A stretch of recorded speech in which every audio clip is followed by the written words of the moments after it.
네, 안녕하세요. 저는 포럼 좌장을 맡은 과학기술정책연구원 이명화입니다. 우선 토론을 시작하기 앞서서 토론자 분들을 소개해 드리도록 하겠습니다. 그럼 제 오른쪽에 계신 경상국립대학교 생명과학부 김선원 교수님 참석하셨습니다.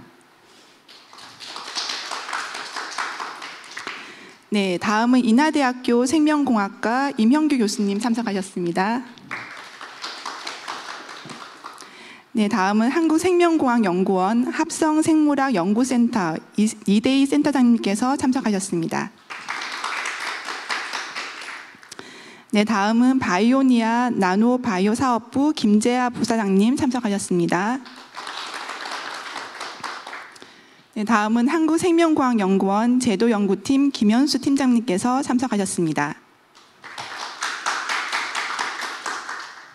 네, 다음은 과학기술정책연구원 혁신기업연구단 유정민 부연구위원님 참석하셨습니다. 네, 다음은 한양대학교 법학전문대학원 윤혜선 교수님께서 참석하셨습니다. 네, 이렇게 정말 모시기 힘든 패런 토론자분들 참석하셨고요. 오늘 토론은 각자 한 10분 정도 토론 발제를 해주시고 그 다음 세컨 라운드로 또 토론을 진행하도록 하겠습니다. 토론은 소개한 순서대로 진행하도록 하겠습니다. 우선 경상국립대학교 김선원 교수님부터 토론을 진행해 주시면 되겠습니다. 예, 여러 가지 과학기술 분야가 있지만 제가 바이오를 해서 그런 견해를 갖고 있는지 모르겠지만 바이오라는 게 어떻게 보면은 다른 여러 가지 과학기술보다는 더 중요한 분야가 아닌가라는 생각을 합니다. 왜냐하면은 사람이 살아가기 위해서는 먹어야 되고 아플 때 또 치료를 받아야 되거든요. 그럼 그거의 근간이 되는 것은 바이오거든요. 식량을 만들고 의약품을 만들고 모두 바이오가 하는 일입니다. 그런데 이제 이 바이오 분야에서의 연구에 또는 R&D의 또는 산업화의 패러다임 시프트가 지금 일어나고 있는 상황입니다. 그 패러다임 시프트를 유도하고 있는 것은 뭐냐면 합성생물학하고 바이오 파운드리라고 할 수가 있습니다.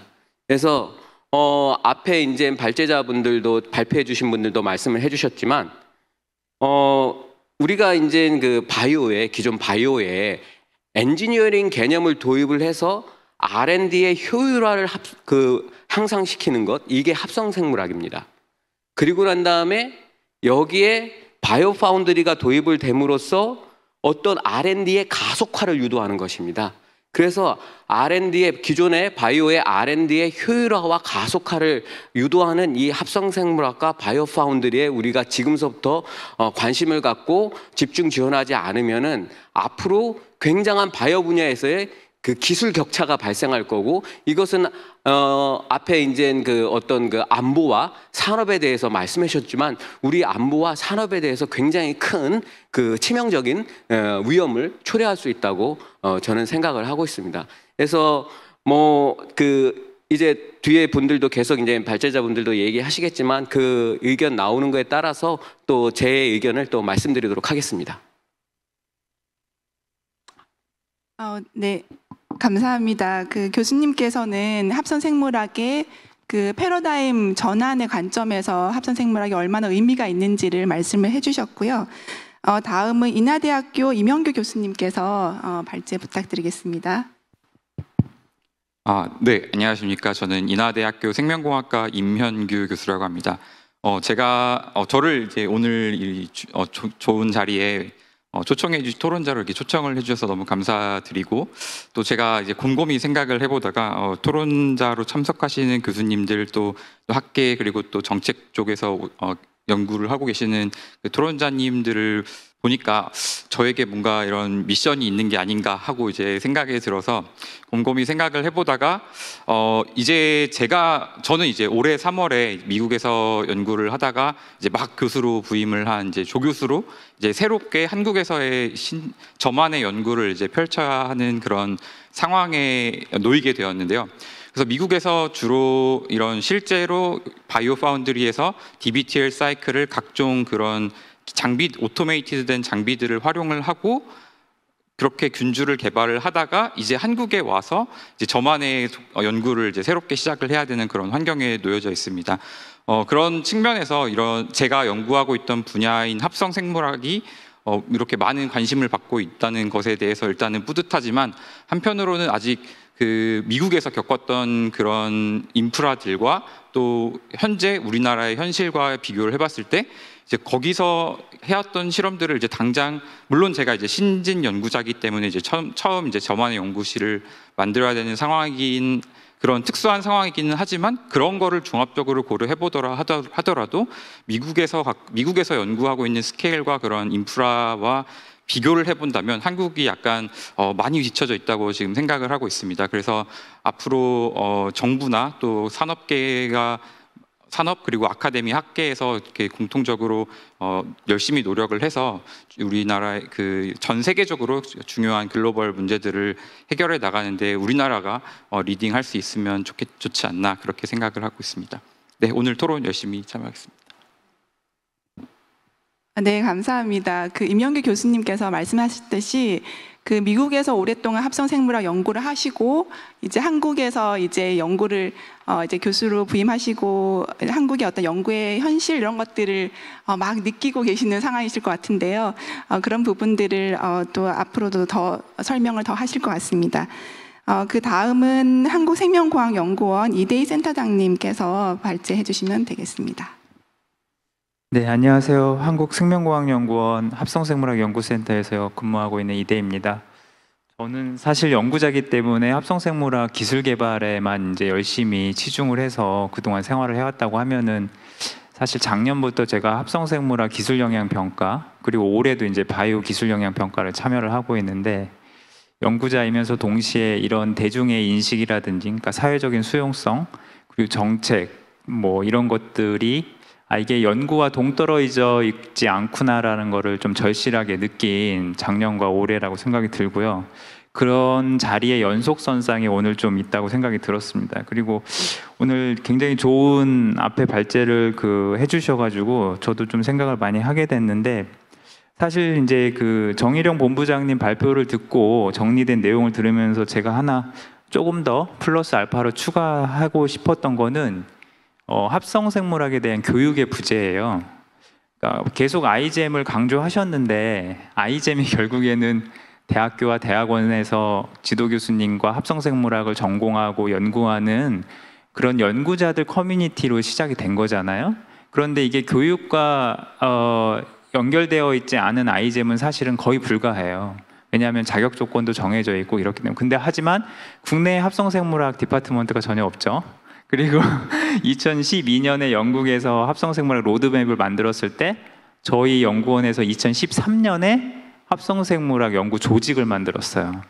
저희는 사실 2010년 전부터 합성생물학이 등장했을 때부터 관심을 갖고 있었고 조직적으로 이 분야를 좀 연구를 해야겠다라고 이제 국내에서 처음으로 조직을 만들어서 작년에는 이제 합성생물학 연구소로 조직을 확대해가지고 더 확대 발전하고 있는데 그런 면에서 저희가 상당히 교육의 부재가 아쉬워요. 왜냐하면 저희가 그런 전문가들을 리크루팅을 해야 되는데 사실 뭐 해외에 계신 분들 리크루팅 할 수도 있지만 국내에서 그런 전문가를 양성하는 그런 교육이나 제도가 뒷받침이 되어야만 이게 이 커뮤니티도 더 커지고 이 연구 능력도 더 향상될 거라고 생각이 드는데 그런 면에서는 좀 합성생물학이 굉장히 중요한 기술과 학문 분야로 커지고 있음에도 불구하고 대학에서 변화가 없다는 것이 굉장히 아쉬워요. 저는 한편으로.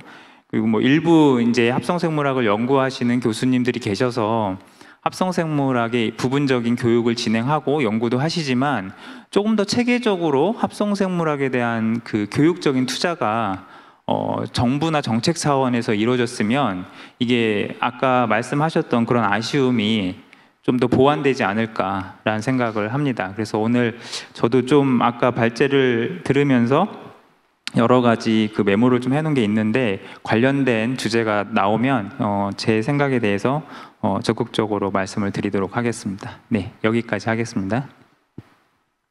네, 감사합니다. 항상 우리가 그 전략 기술을 이제 지원하고 이런 얘기를 할 때 인재 양성 관련된 얘기를 많이 하게 되는데요. 이제 공공 연구기관에 계신 분으로서 그런 어떤 연구 그런 교육의 중요성 이런 부분들을 말씀해 주셨습니다. 사실 이제 앞서 그 발제해 주신 세 분은 공공에 다 계신 분들이라고 보시면 될 것 같아요. 대학에 계시고 국가 정부 출연연에 계시고 그래서 다음에 이제 소개드릴 분은 바이오니아에 계신 부사장님이십니다. 그래서 그 바이오 벤처 1호 기업이고 합성 생물학 연구 개발을 직접 담당하고 계신 이제 민간 기업의 대표로서 기업에 계셨을 때 느꼈던 여러 가지 이슈들 이런 부분들을 공유해 주시면 좋을 것 같습니다. 예, 저 바이오니아 김재하 부사장입니다. 그 바이오니아는 그 이제 바이오 파이오니아에서 바이오를 주력으로 하고 있는데요.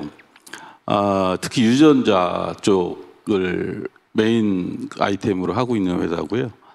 합성 유전자 쪽은 저희가 그동안 꾸준히 R&D 투자를 했고 진합성을 매뉴얼로 서비스를 벌써 수년 전부터 하고 있었거든요. 그런데 이제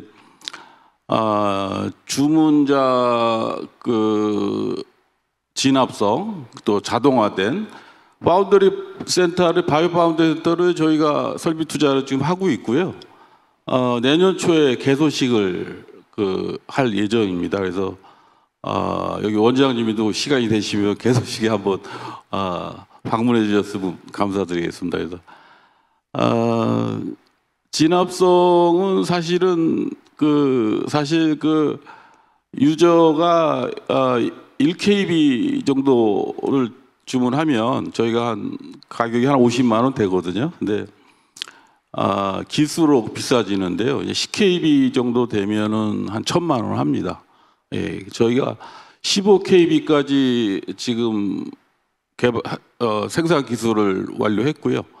내년까지 30KB까지 개발하려고 하고 있습니다. 그래서 이러한 진합성은 이제 신약이나 단백질 신약이죠. 뭐 농업이라든가 화학 이런 다양하게 쓰일 수 있는데요. 그런 미국의 대기업으로부터 문의나 주문이 들어오고 있고요. 이제 파운드리 센터다 보니까 이제 자동화를 해야 되거든요. 그래서 저희는 진을 메가베이스 합성기라고 저희가 자체 개발을 했고요. 저희가 설비 투자를 하면 인라인이 연간 한 500만 베이스 정도 생산할 수 있고 금액으로 하면 한 300억 정도 될 것 같고요. 그 다음에 이제 2라인, 3라인 추가 증설 계획을 가지고 있고요. 지금 진합성 메이저는 지금 미국의 진스크립트입니다. 그래서 진스크립트가 거기 매뉴얼로 하고 있는데요. 중국의 공장에서 3,000명이나 인력을 써가지고 연간 1조 정도 매출을 합니다. 그래서 상당한 규모로 하는데 중국 인건비가 높아짐에 따라서 지금 약간 적자를 보고 있는 상황입니다. 그래서 낮은 베이스의 진을 만들고 있는데 저희는 이제 자동화 라인과 그 다음에 좀 더 긴 유전자를 합성하는 걸로 그 경쟁력으로 시장에 진출할 예정입니다. 예. 마지막으로 오늘 주제가 안보와 기술 전략화인데요. 근데 안보 쪽에 아까 조 박사님 얘기 들었는데 언뜻 영국에서 위험성 얘기가 나왔지만은 사실 유전체 정보나 생물 정보 그 다음에 이런 진의 이런 원료 물질 이런 공급망 관리에 대한 그 안보 문제를 주로 말씀하셨는데요. 더 위험한 게 있습니다. 더 위험한 게 이 진을 합성한다는 거는 이제 생명체를 만들 수 있다는 거고요. 합성생물학 신텍틱 바이올로지거든요. 바이올로지를 만든다는 거거든요. 그래서 이거는 그 최근에 유행한 사스, 코로나 19 이런 병원체를 만들 수가 있습니다. 근데 그런 거는 독성을 조절할 수도 있고요. 그 시퀀스에 따라서 그렇게 되면은 위험한 게 이 생물학적 무기를 만들 수가 있어요.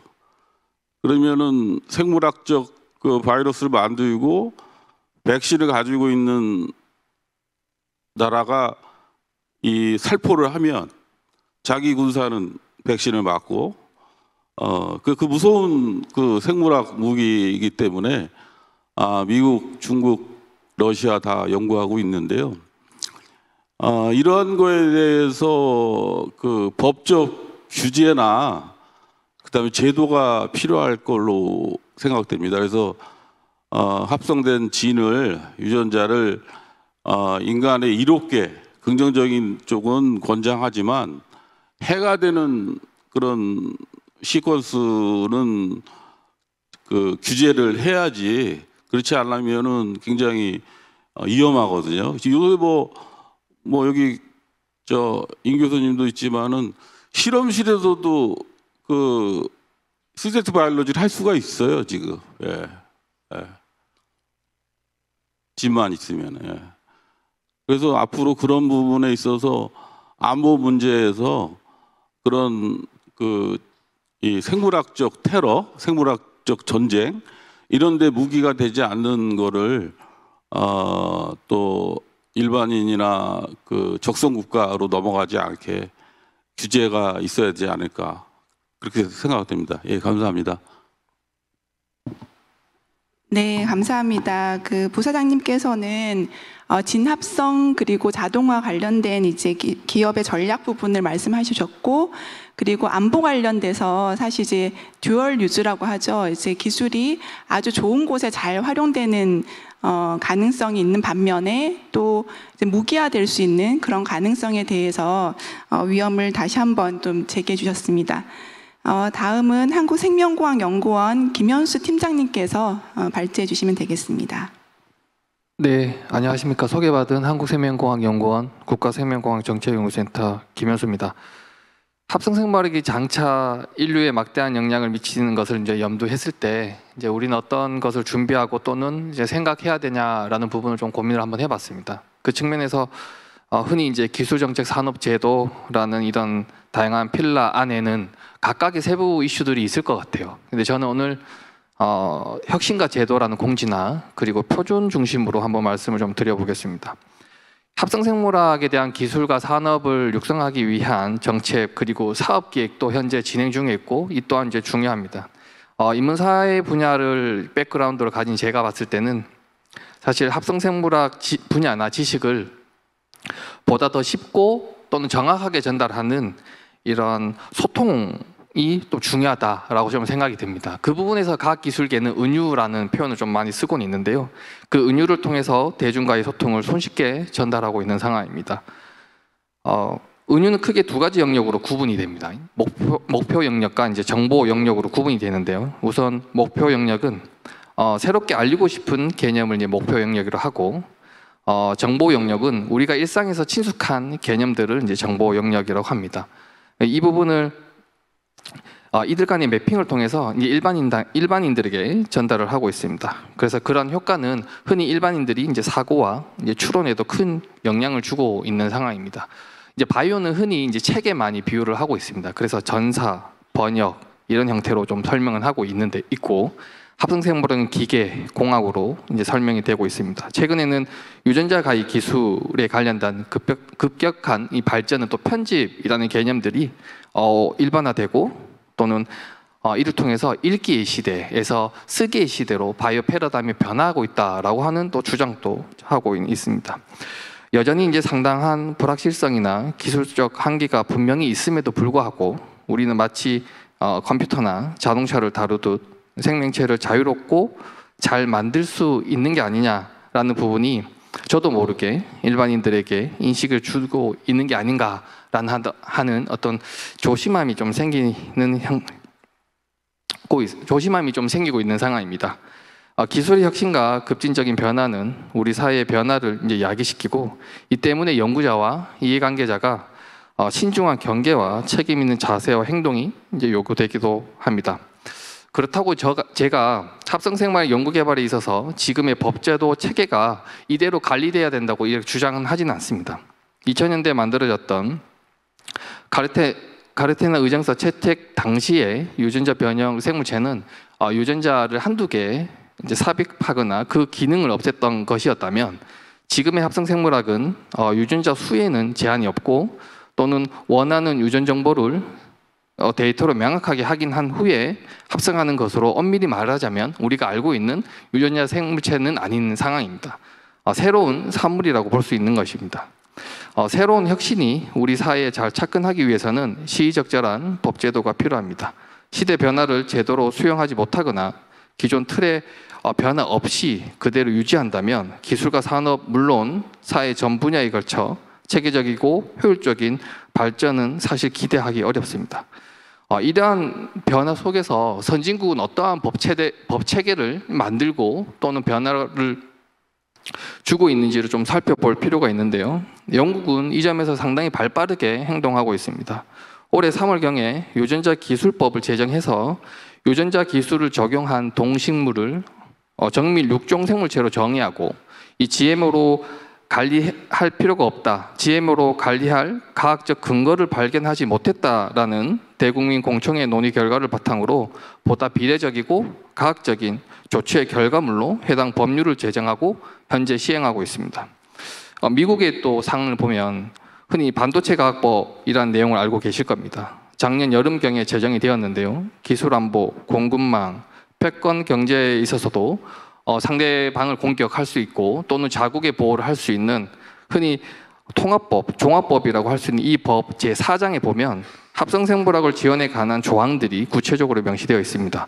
그만큼 합성생물학이 신흥 기술로서 중요한 포지셔닝을 하고 있기 때문에 각국의 저마다 특색 그리고 사회 시스템에 비추어 법제도를 정비하고 있습니다. 그렇다면 다시 우리나라로 봤을 때 우리나라의 법제도는 어떠한가라는 부분입니다. 여전히 합성생물학 기술 진흥에 관한 진흥 법제도 부재하고 특히 사회 예방 원칙에 초점을 맞추고 있는 그래서 위험과 심각성이 분명해질 때까지 기다리지 않고 사전에 차단하는 대표적인 규제 법률인 유전자 변형 생물체법이 여전히 있기는 상합니다. 이 자리에서 제가 기술진흥법이 어떤 구조로 설계되어야 되고 현재의 규제가 어떻게 합리화되어야 되는지는 논하지 않겠습니다. 좀 더 상위 개념으로 거시적인 관점에서 이야기를 그리고 말씀을 드리고 싶습니다. 기술과 제도가 보다 더 능동적이고 학습되고 조정을 통해서 새로운 사회 체계와 시스템을 만들어 가야 될 것입니다. 법제도가 우리 주변의 사회 현상과 이슈에 대해서 정확히 진단하고 올바르게 인식하지 않으면 혁신은 오히려 퇴보되고 될 것입니다. 흔히 법제도는 어느 누구도 부정할 수 없는 이제 혁신에 숨겨진 열쇠이기도 합니다. 다음으로 말씀드릴 부분은 표준입니다. 혁신은 기존 표준과 다른 표준을 요구하고 있습니다. 아직까지 합성생물학 정의와 범위가 국제적으로 공식화되지 않은 상황에서 표준을 말씀드리기는 좀 이를 수는 있습니다만 표준이 합성생물학이 규모의 경제, 속도의 경제, 범위의 경제, 이른바 3S를 달성하기 위한 중요한 수단이기 때문에 표준에 대한 어떤 관심도 그리고 논의도 지금부터 돼야 된다고 생각됩니다. 특히 불확실성과 위험성에 대한 최소한의 안정성을 담보할 수 있는 지표이기도 합니다. 실무를 중심으로 학계에서는 표준화가 논의가 되고 있습니다. 하지만 아직까지 합성생물학에 관한 국제 표준은 없는 상황입니다. 다만 바이오 파운드리라고 하는 전 세계 35개 기관이 참여하고 있는 글로벌 바이오 파운드리 얼라이언스가 중심이 되어 시설 장비 표준화, 바이오 부품 및 데이터 공유를 위한 표준화 등 일부 영역에서는 표준화가 진행되고 있는 상황입니다. 특히 정일영 박사님 발표 자료에서도 있었던 아이잼에서도 합성생물학 경진대회에 관한 내용인데요. 지난 15년간 2,800개 이상의 팀이 연구한 2만 개가 넘는 DNA 부품이 정보와 다양하게 다양한 조합으로 테스트된 유전자 회로가 DB로 쌓이고 문서화되고 있습니다. 자발적으로 모아진 데이터는 기술 발전뿐만 아니라 150개가 넘는 스타트업 창업으로 이어지고, 이러한 커뮤니티 형성이 바로 선순환적 생태계 형성에 큰 힘이 되고 버팀목이 되고 있는 상황입니다.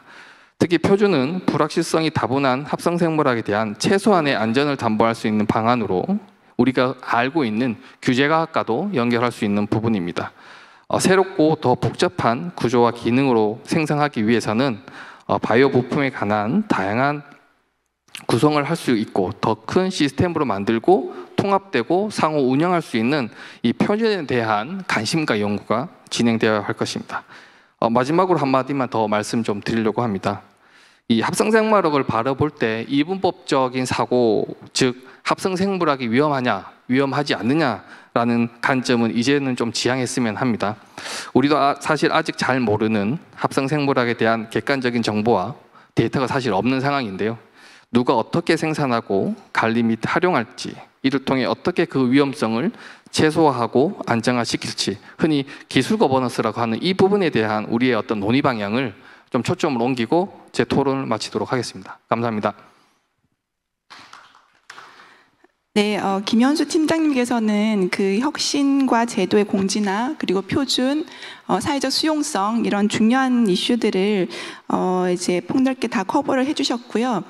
그 앞서서 설명을 안 드렸었는데 자리 배치가 저의 오른쪽으로는 이제 공공 분야에서 연구를 직접 하시는 분들이 계시고, 제 왼쪽에는 민간에서 기업을 운영하시는 분, 그리고 나머지 세 분은 다 법, 제도, 규제 쪽 이슈를 다루는 전문가라고 판단하시면 될 것 같습니다. 그래서 김현수 팀장님께서 맡고 계신 팀이 이제 제도 연구팀이고, 제가 알고 있기로는 합성생물학 육성법 관련돼서도 사실 주도적으로 참여를 하고 계신 걸로 알고 있는데, 그 진행 상황을 잠깐 좀 공유를 해주실 수 있으실까요? 현재 합성생물학 이제 법률명은 가칭이긴 하지만 합성생물학 육성법이라고 하는 이 형태로 의원실에서 이제 준비하는 걸로 알고 있습니다. 네, 이상입니다. 아마 올해 안에는 이제 발의되지 않을까라고 이제 조심스럽게 전망하고 있습니다. 네, 감사합니다.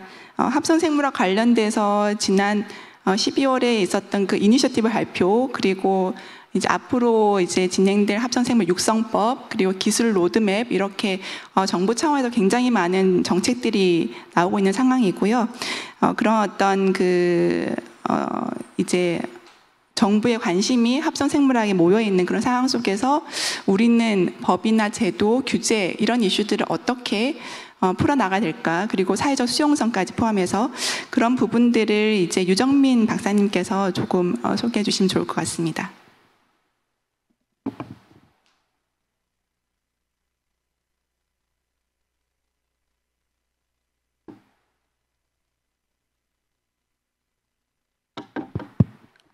네, 안녕하세요. 과학기술정책연구원의 유정민입니다.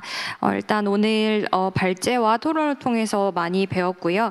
저는 오늘 발제를 맡아주신 분들과 함께 팀을 이뤄서 연구를 함께 하고 있는데, 이제 오늘 발제에서 나온 부분을 포함해서 저희가 함께 고민하고 또 생각했던 부분을 위주로 말씀을 드리도록 하겠습니다. 먼저 합성생물학의 중요성과 그 잠재력에 대해서는 더 이상 강조하지 않아도 될 만큼 많은 사람들이 이미 알고 있는 부분이라고 생각합니다. 문제는 긍정적인 잠재력은 극대화하고 부작용은 최소화하는 방향으로 어떻게 유도할 수 있는지, 그런 부분에 대한 논의라고 생각합니다. 과학기술 만능주의 혹은 과도한 불안감 조성 등 한쪽으로 치우친 쪽으로 논의가 이루어지지 않고 해당 분야가 가진 잠재력이 잘 꽃피울 수 있도록 제도적 뒷받침이 따라야 한다고 생각합니다. 그러기 위해서는 큰 틀의 담론과 로드맵을 가져가면서 그 단위마다 계획을 잘 세우는 전략이 중요하고, 그 과정을 유기적으로 구성하기 위해 정부와 전문가 그리고 산업계의 거버넌스를 제대로 구현해야 한다고 생각합니다. 저는 오늘 세 가지에 대해 의견을 짧게 이야기하려고 하는데요. 아까 발제에서도 나왔듯이 주로 기술, 조직, 제도 측면에서 다루는 이야기 중에서 조직과 제도 측면에 대한 이야기를 말씀드리고 싶습니다. 첫 번째는 합성생물학에 대한 스타트업에 대한 이야기입니다. 제가 스태피에서 혁신기업에 대한 연구를 주로 하고 있는데요. 합성생물학은 신구 혁신 분야로서 대기업의 혁신만으로는 발전이 이루어질 수 없는 분야입니다. 따라서 다양한 아이디어를 바탕으로 스타트업이 생겨나야 이 분야의 발전도 함께 이루어질 수 있을 것이라고 생각하는데요. 발제에서도 언급된 바와 같이 스타트업과의 협업 및 지원은 필수적인 혁신의 원천이라고 볼 수 있겠습니다. 합성생물학에 존재하는 다양한 불확실성이 기업과 정신을 통해서 기업들을 통해 뛰어넘어질 때 극대화된 혁신으로 되돌아올 수 있다고 생각합니다. 스타트업에 대한 정책은 사실 창업을 많이 시키는 것까지만 고려해서 끝나는 것이 아니라 창업 이후에 그 기업들이 잘 생존하고 또 지속적인 성장이 가능한 방향으로 설계되어야 합니다. 특히 스타트업이 혁신 기술만 가지고 그 혁신성만 가지고 창업을 시도하는 경우가 있는데 실질적으로 시장 진출이 이루어지고 상업화가 되기 위해서는 가치사슬 전반을 고려해야 합니다. 합성생물학은 기업 입장에서 그 자체의 기술만으로 비즈니스 모델이 되는 것이 아니라 응용 분야를 고려해야 하므로 기존 산업과의 관계를 고려해서 산업에 진입할 수 있는 체계가 되어야 한다고 생각합니다. 특히 최근에 다양한 스타트업에서 합성생물학을 사회문제 해결을 위한 목적으로 활용하고 있습니다. 예를 들어 친환경 소재 개발이 주요한 예가 될 수 있는데 스타트업 정책에서는 이러한 가치에 대해 평가하고 이를 바탕으로 투자할 수 있는 생태계가 조성되어야 합니다. 매출 이상의 가치 창출에 대한 평가 그리고 투자가 이루어져야 스타트업이 발전하고 성장할 수 있을 것이라고 생각합니다. 즉 기존 기업의 틀로는 해결하지 못했던 것들을 합성생물학을 통해 도전할 수 있는 바탕이 마련되어야 이 분야의 스타트업들이 많이 생겨나고 또 성장할 수 있을 것이라고 생각합니다. 두 번째는 의견 교환의 장에 대한 이야기입니다. 합성생물학은 앞서서 여러 번 이야기된 바와 같이 신흥 기술로서 다양한 불확실성을 포함하고 있습니다. 규제나 표준 등 국가 제도의 확립 단계부터 다양한 주체의 의견 교환의 장이 마련되는 것이 필수적이라고 생각하는데요. 해당 의견에 대해서 전문성이 잘 담보되고 대표성에 대한 충분한 점검이 이루어져야 할 것입니다. 미국의 국립표준협회에서는 미국의 산업표준을 제정하는 민간단체인데 신흥 기술이 출현했을 때 장기간 이해관계자 간의 의견 수렴을 위한 프로세스가 존재합니다. 제도적인 밀접함이 존재하기 때문에 탑다운식으로 무조건 제도가 만들어지는 것이 아니라 시장에서 다양한 기업들이 민간에서 많은 의견들을 내고 있습니다. 규제가 혁신의 속도를 따라갈 수 없다는 것은 모두 알고 있는 사실이고 시장의 논의에 귀를 기울여서 제도적인 혁신도 함께 이루어져야 한다고 생각합니다. 규제는 소비자에 대한 안전장치이기도 하지만 기업 자체에 대한 안전장치이기도 하기 때문에 기업에서 적극적인 의견을 내고 그것을 이야기할 수 있는 의견 수렴의 장이 반드시 마련되어야 한다고 생각합니다. 그리고 세 번째로 제도적인 측면에서 신중한 경계, 소프트로에 대한 논의가 많이 이루어지고 있습니다. 앞에서도 말씀드린 바와 같이 기업가 정신은 다양하게 존재하는 불확실성을 뛰어넘는 것에서 나오게 되는데 이때의 불확실성은 기술적으로 그 잠재력에서 나오는 불확실성이지 제도적인 불확실성을 이야기하는 것이 아닙니다. 제도는 예측 가능하고 방향성에 있어서 불명확성을 주면 기업들 입장에서는 굉장한 혼란을 겪게 됩니다. 따라서 제도적에서 전략은 세부적으로 정하되 방향성은 변하지 않는 것을 보여주고 그런 부분으로 소프트로우가 마련되어야 한다고 생각합니다. 소프트로우는 새로운 규제 조항이 시기상조인 상황에서 공식적인 규제의 필요성과 핵심이 더 구체화될 때까지 취할 수 있는 유연한 중간적 조치를 의미합니다. 더 신속하게 건전한 감독 체계를 활성화하는 데 유리하고 대중의 신뢰를 유지하고 산업의 규제 요구 사항에 대한 계획을 제공하고 또 해당 기술이 개발되는 동시에 지나치게 제한적으로 규제가 작용하지 않도록 그런 역할을 할 수 있는 것이 소프트로우로 이야기가 되고 있습니다. 그 중에서도 최근에는 신중한 경계에 대해서 이야기가 나오고 있는데 어떠한 과학기술이 이익을 엄청나게 가져올 수 있는 잠재력을 가지지만 치명적인 위험을 끼칠 가능성을 가지고 그러한 확률도 가지고 있다면 정부는 이러한 과학기술을 계속 주지하고 규제에 공백이 없도록 반복적인 모니터링을 하는 것이 중요하다고 보는 입장입니다. 연구 개발에 대한 부당한 제한이 새로운 혜택의 분배를 방해할 뿐만 아니라 오히려 리스크를 대비하기 위해서 효과적인 개발을 하지 못하도록 방해할 수 있기 때문에 이러한 신중한 경계가 도입되어야 한다라는 논의들이 이루어지고 있습니다. 이러한 논의에서 가장 핵심은 이 분야에서 규제를 완화하고 리스크를 무시하자는 입장이 아니라 오히려 지속적인 모니터링을 통해서 리스크를 강조하는 접근 방식이라는 점입니다. 적절한 규제 및 제도가 이루어지는 것은 신뢰를 회복할 수 있는 길이고 결국은 그 기술에 대한 사회적 수용성을 높이는 방안이라고 생각합니다. 결국 지금까지 말씀드린 것은 합성생물학에 대해서 이분법적인 사고에서 벗어나고 정책에 있어서의 혁신을 의미한다고 생각합니다. 규제할 것인가, 진흥할 것인가, 혹은 정부가 규제할 것인가, 기업이 스스로 자율 규제를 할 것인가, 사전에 규제할 것인가, 사후에 모니터링 할 것인가, 이런 식으로 이분법으로 나누어서 사고를 하는 것이 아니라 양쪽 방향으로 함께 노력하는 거버넌스를 구축하는 것이 중요하다고 생각합니다. 합성생물학에 대해서 공부하고 많은 자료들을 보면서 느껴지는 바는 그 어느 분야보다도 이해관계자 간의 의견이 굉장히 다른 분야라고 볼 수 있다는 것입니다. 그런데 안타까운 점은 서로가 서로의 논의를 이해하지 않으려고 하는 자세가 보일 때가 있고 혹은 자신의 논의도 이해받을 수 없다고 이미 단정짓고 이야기를 하는 것을 많이 보게 됩니다. 지속적으로 사회적 수용성을 위한 논의의 장이 마련되고 의견이 모아질 수 있도록 함께 대응하는 것을 통해서 이러한 신뢰를 회복하는 것이 가장 먼저 이루어져야 된다고 생각합니다. 네, 이상입니다.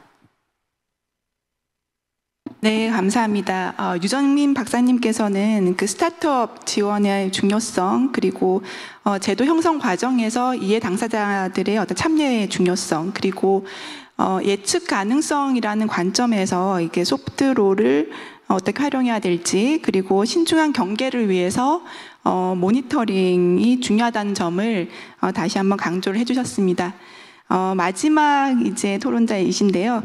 윤혜선 교수님 부탁드립니다. 네, 안녕하십니까. 한양대학교 법학전문대학원의 윤혜선입니다. 제가 이렇게 보니까 과학기술정책 포럼이 454회나 되었는데요. 이렇게 역사적인 그리고 굉장히 의미 있는 포럼에 불러주셔서 너무 감사하고요. 그리고 합성생물학 연구를 스태프에서 이제 진행하시는 그 과정에 저도 이렇게 좀 중간중간에 참여해서 엿볼 수 있는 기회가 있었는데 너무나 내실 있게 그리고 너무 열심히 연구를 해주셔서 지켜보는 사람의 입장에서도 참 감사하다는 생각도 들고 또 그 과정에서 또 의견을 또 드릴 수 있는 기회도 주셔가지고 저 역시 굉장히 많은 공부를 할 수 있어서 참 감사의 말씀을 이제 드립니다. 저는 사실 오늘 말씀하신 분들이 하신 말씀을 사실 다르게 그냥 똑같은 얘기를 다르게 하는 걸 수도 있을 것 같은데요. 그러나 이제 저한테 10분 정도 말씀을 하라고 하셔가지고 앞부분에 다 좀 짧게 말씀하셔서 길게 얘기해도 되나 약간 고민이 되긴 하지만 저는 한 4가지 꼭지 정도 말씀드리려고 하는데 2가지 꼭지는 정책적인 차원이고요. 나머지 2가지 꼭지는 제도와 사회적 수용성에 대해서 말씀을 좀 드리려고 합니다. 그런데 이제 일부 이야기는 말씀하신 분들하고 이제 같은 견지에서 말씀드리는 것도 있고 또 일부 이야기는 저는 조금 다른 정책 관점에서 좀 말씀드리는 것도 있는데요.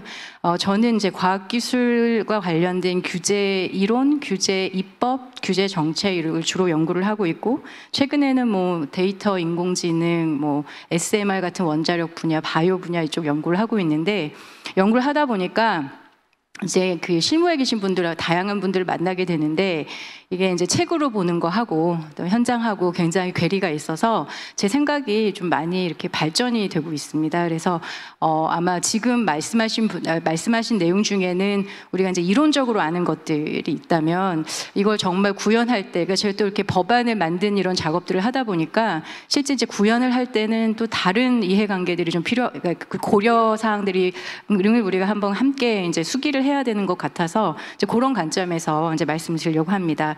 첫 번째 꼭지는 저는 이렇게 붙여봤는데요. Too late, but never late, never too late 이건데 우리나라가 이제 합성생물학에 대한 인지와 투자가 너무 늦었다라는 게 이제 저의 이제 첫 번째 말씀입니다.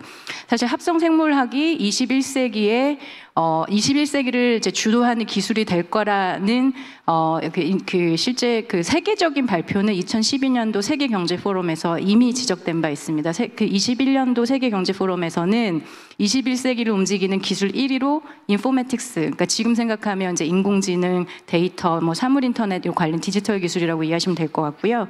두 번째로 합성생물학을 꼽았습니다.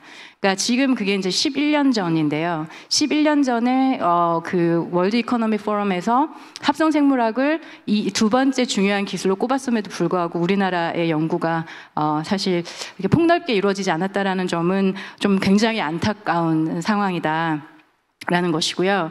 그러나 이것이 사실 우리에게 굉장히 전화위복의 기회가 될 수 있는 게 또 우리나라가 또 엄청난 잠재력을 갖고 있는 나라이기 때문에 그렇게 출발이 늦었던 만큼 이제 굉장히 과감한 투자와 적극적이고 능동적인 투자, 압축적인 이제 성장을 좀 이끌어내기 위한 이제 정책들을 마련해 나가지 않을까라는 기대가 있는데 이제 최근의 정책들을 보면 약간 그 부분에 대해서 약간 이제 그 의구심을 좀 갖게 되기는 합니다만 그러나 정말 과감한 이제 투자가 필요한 시점이다. 근데 저는 이게 이걸 보는 관점이 합성생물학이라는 것에 이렇게 천착해서는 안 된다고 보고요.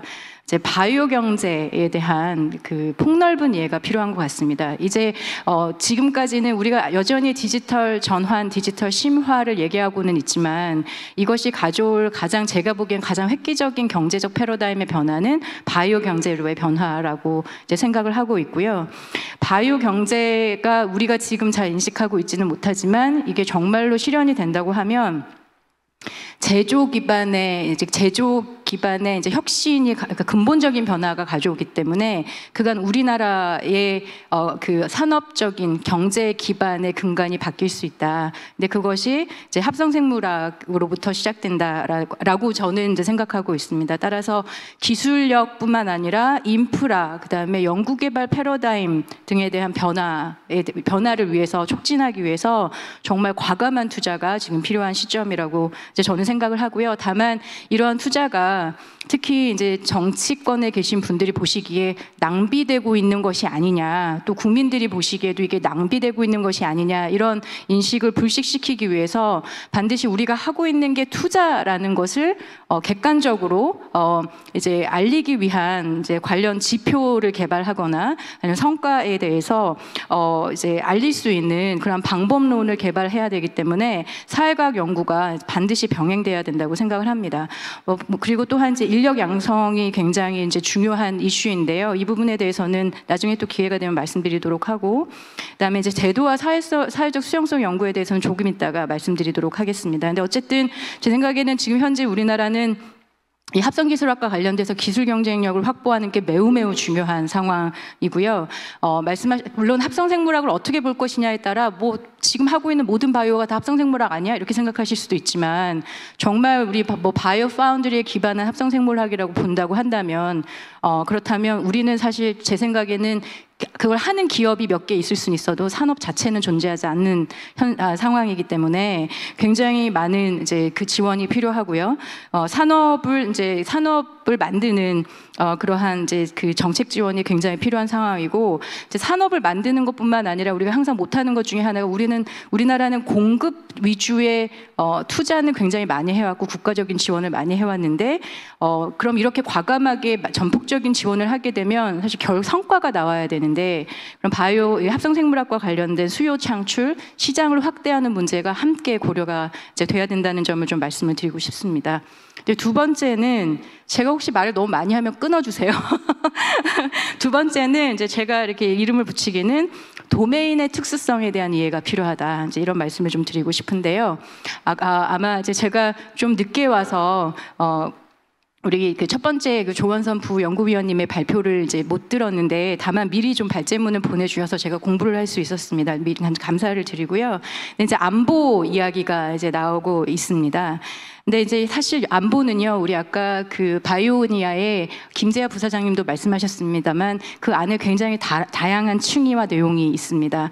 우리 김재하 부사장님께서는 이제 이중 용도의 위험성에 대해서 이제 말씀을 하셨고요. 아마 우리 조 부의원님 오늘 발제자께서는 그 부분도 다루셨지만 이게 이제 국가들이 이게 이제 전략 자산으로서 이제 공급망을 관리하는 형태의 안보 문제를 좀 말씀을 하신 것 같습니다. 저는 어쨌든 이 안보와 관련돼서는 이제 이 두 개의 내용을 좀 구별해서 접근할 필요가 있는데 국가의 전략 자산화를 하는 문제 그리고 국제 정치화하는 문제에 대해서는 저는 우리랑은 좀 먼 얘기다. 거리를 둬야 된다라는 이제 입장이고 영국의 스탠스를 좀 취할 필요가 있다라고 이제 생각을 합니다. 그리고 왜냐하면 우리나라 입장에서는 우리는 뭐 아까 제가 말씀드린 것 좀 거칠게 말씀드렸지만 합성생물학 산업도 없는 나라인데 여기서 무슨 안보를 이야기하고 국제 정치적인 맥락에서 안보를 이야기하느냐. 우리나라는 지금 이 분야를 빨리 키워야 되기 때문에 중국하고도 협업해야 되고 미국하고도 협업해야 되고 많은 나라들과 이제 협업하는 상황이고 게다가 이 나라들을 다 시장으로 포섭을 해야 되는 상황이기 때문에 미중 그 기술 패권 이야기에서는 우리 좀 조용히 있어야 된다. 우리도 이 부분에 대해서 너무 논의에 함께해서는 안 된다.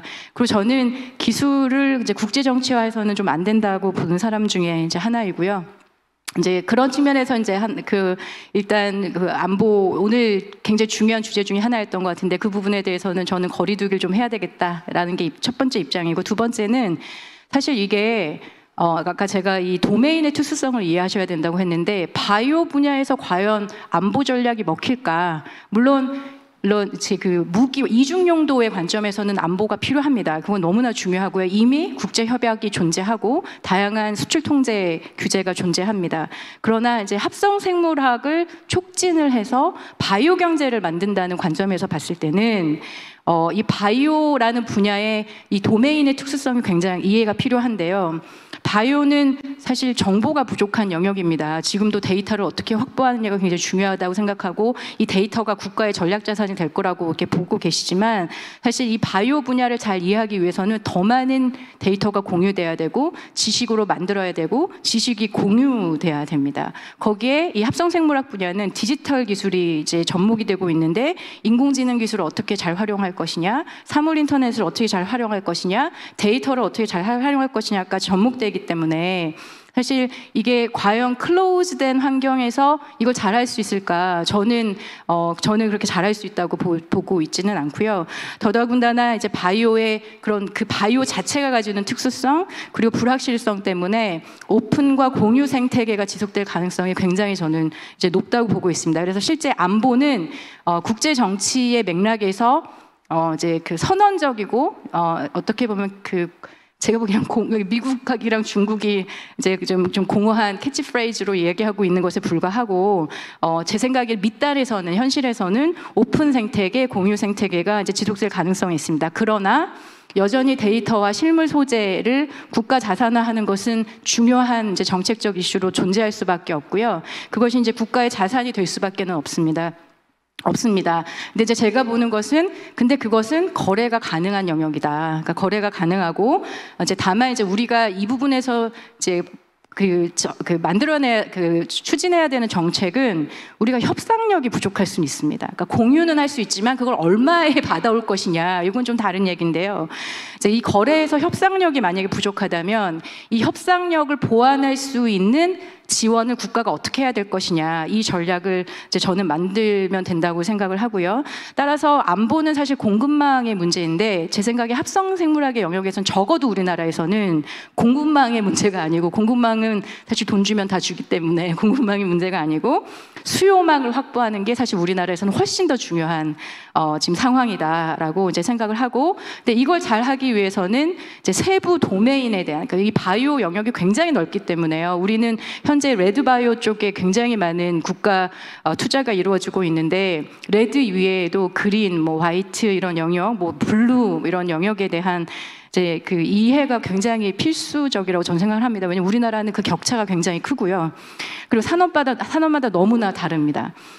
그래서 이제 맞춤형 전략 지원이 필요하고, 그래서 그 영역에 있어서 오늘 이제 스타트업 지원하는 말씀을 많이 해주셨는데, 저는 스타트업 육성 정책 중요하다고 생각을 합니다. 그러나 이제 우리나라 입장에서 이렇게 빠르게 추격형으로 합성생물학 산업을 키워야 되는 맥락에서는 저는 이제 뭐 스타트업도 중요하지만 잘하는 기업들을 발굴해서 전폭적인 지원을 해주는 게 훨씬 더 중요한 전략이라고 저는 생각을 합니다. 예컨대 바이오니아가 이렇게 잘하고 계시다면 바이오니아가 이제 전 세계의 시장을 품을 수 있도록 좀 지원을 좀 해주셔야 될 것 같고요. 저는 이것이 사회적 수용성 문제하고도 연결이 된다고 생각을 하는데 이렇게 잘하는 기업이 나와야 우리 국민들이 마음의 문을 여십니다. 그래야 이 기술에 대한 이제 사회적 수용력을 이제 수용성을 확보할 수 있는 이제 단초를 마련할 수 있기 때문에 그리고 이제 시장 활로 왜냐하면 지금 합성생물학에 대한 국가적인 투자가 이루어진다고 하면 그 투자는 다 세금으로 나오게 되는데 이에 대한 성과가 있어서 그 부분이 다 국민의 편익으로 돌아가야 되는데 우리가 시장을 확보하지 못하고 이거 팔질 못한다면 경제적 가치를 창출하지 못한다면 그냥 계속 밑빠진 독에 물붓기밖에 안 되기 때문에 저는 이 전략이 굉장히 이제 중요한 그 잘하는 중견 기업들을 잘 발굴을 해서 전폭적인 지원을 해주는 것이 굉장히 중요 이제 하다고 생각합니다. 그래서 어쨌든 이 바이오 영역에서는 세부 바이오 도메인 분야를 잘 이해를 해서 그 지원 정책에 있어서 포트폴리오를 굉장히 잘 짜야 된다. 이게 굉장히 중요한 현안이라고 생각하고 스태피에서 잘 해주셨으면 이제 좋겠습니다. 제가 규제하고 사회적 수용성 문제 말씀드리고 싶은데 더 이야기해도 될까요? 아니면 조금 이따 말씀을 드릴까요? 네, 알겠습니다. 예, 일단 제 토론은 이렇게 가름하겠습니다. 감사합니다.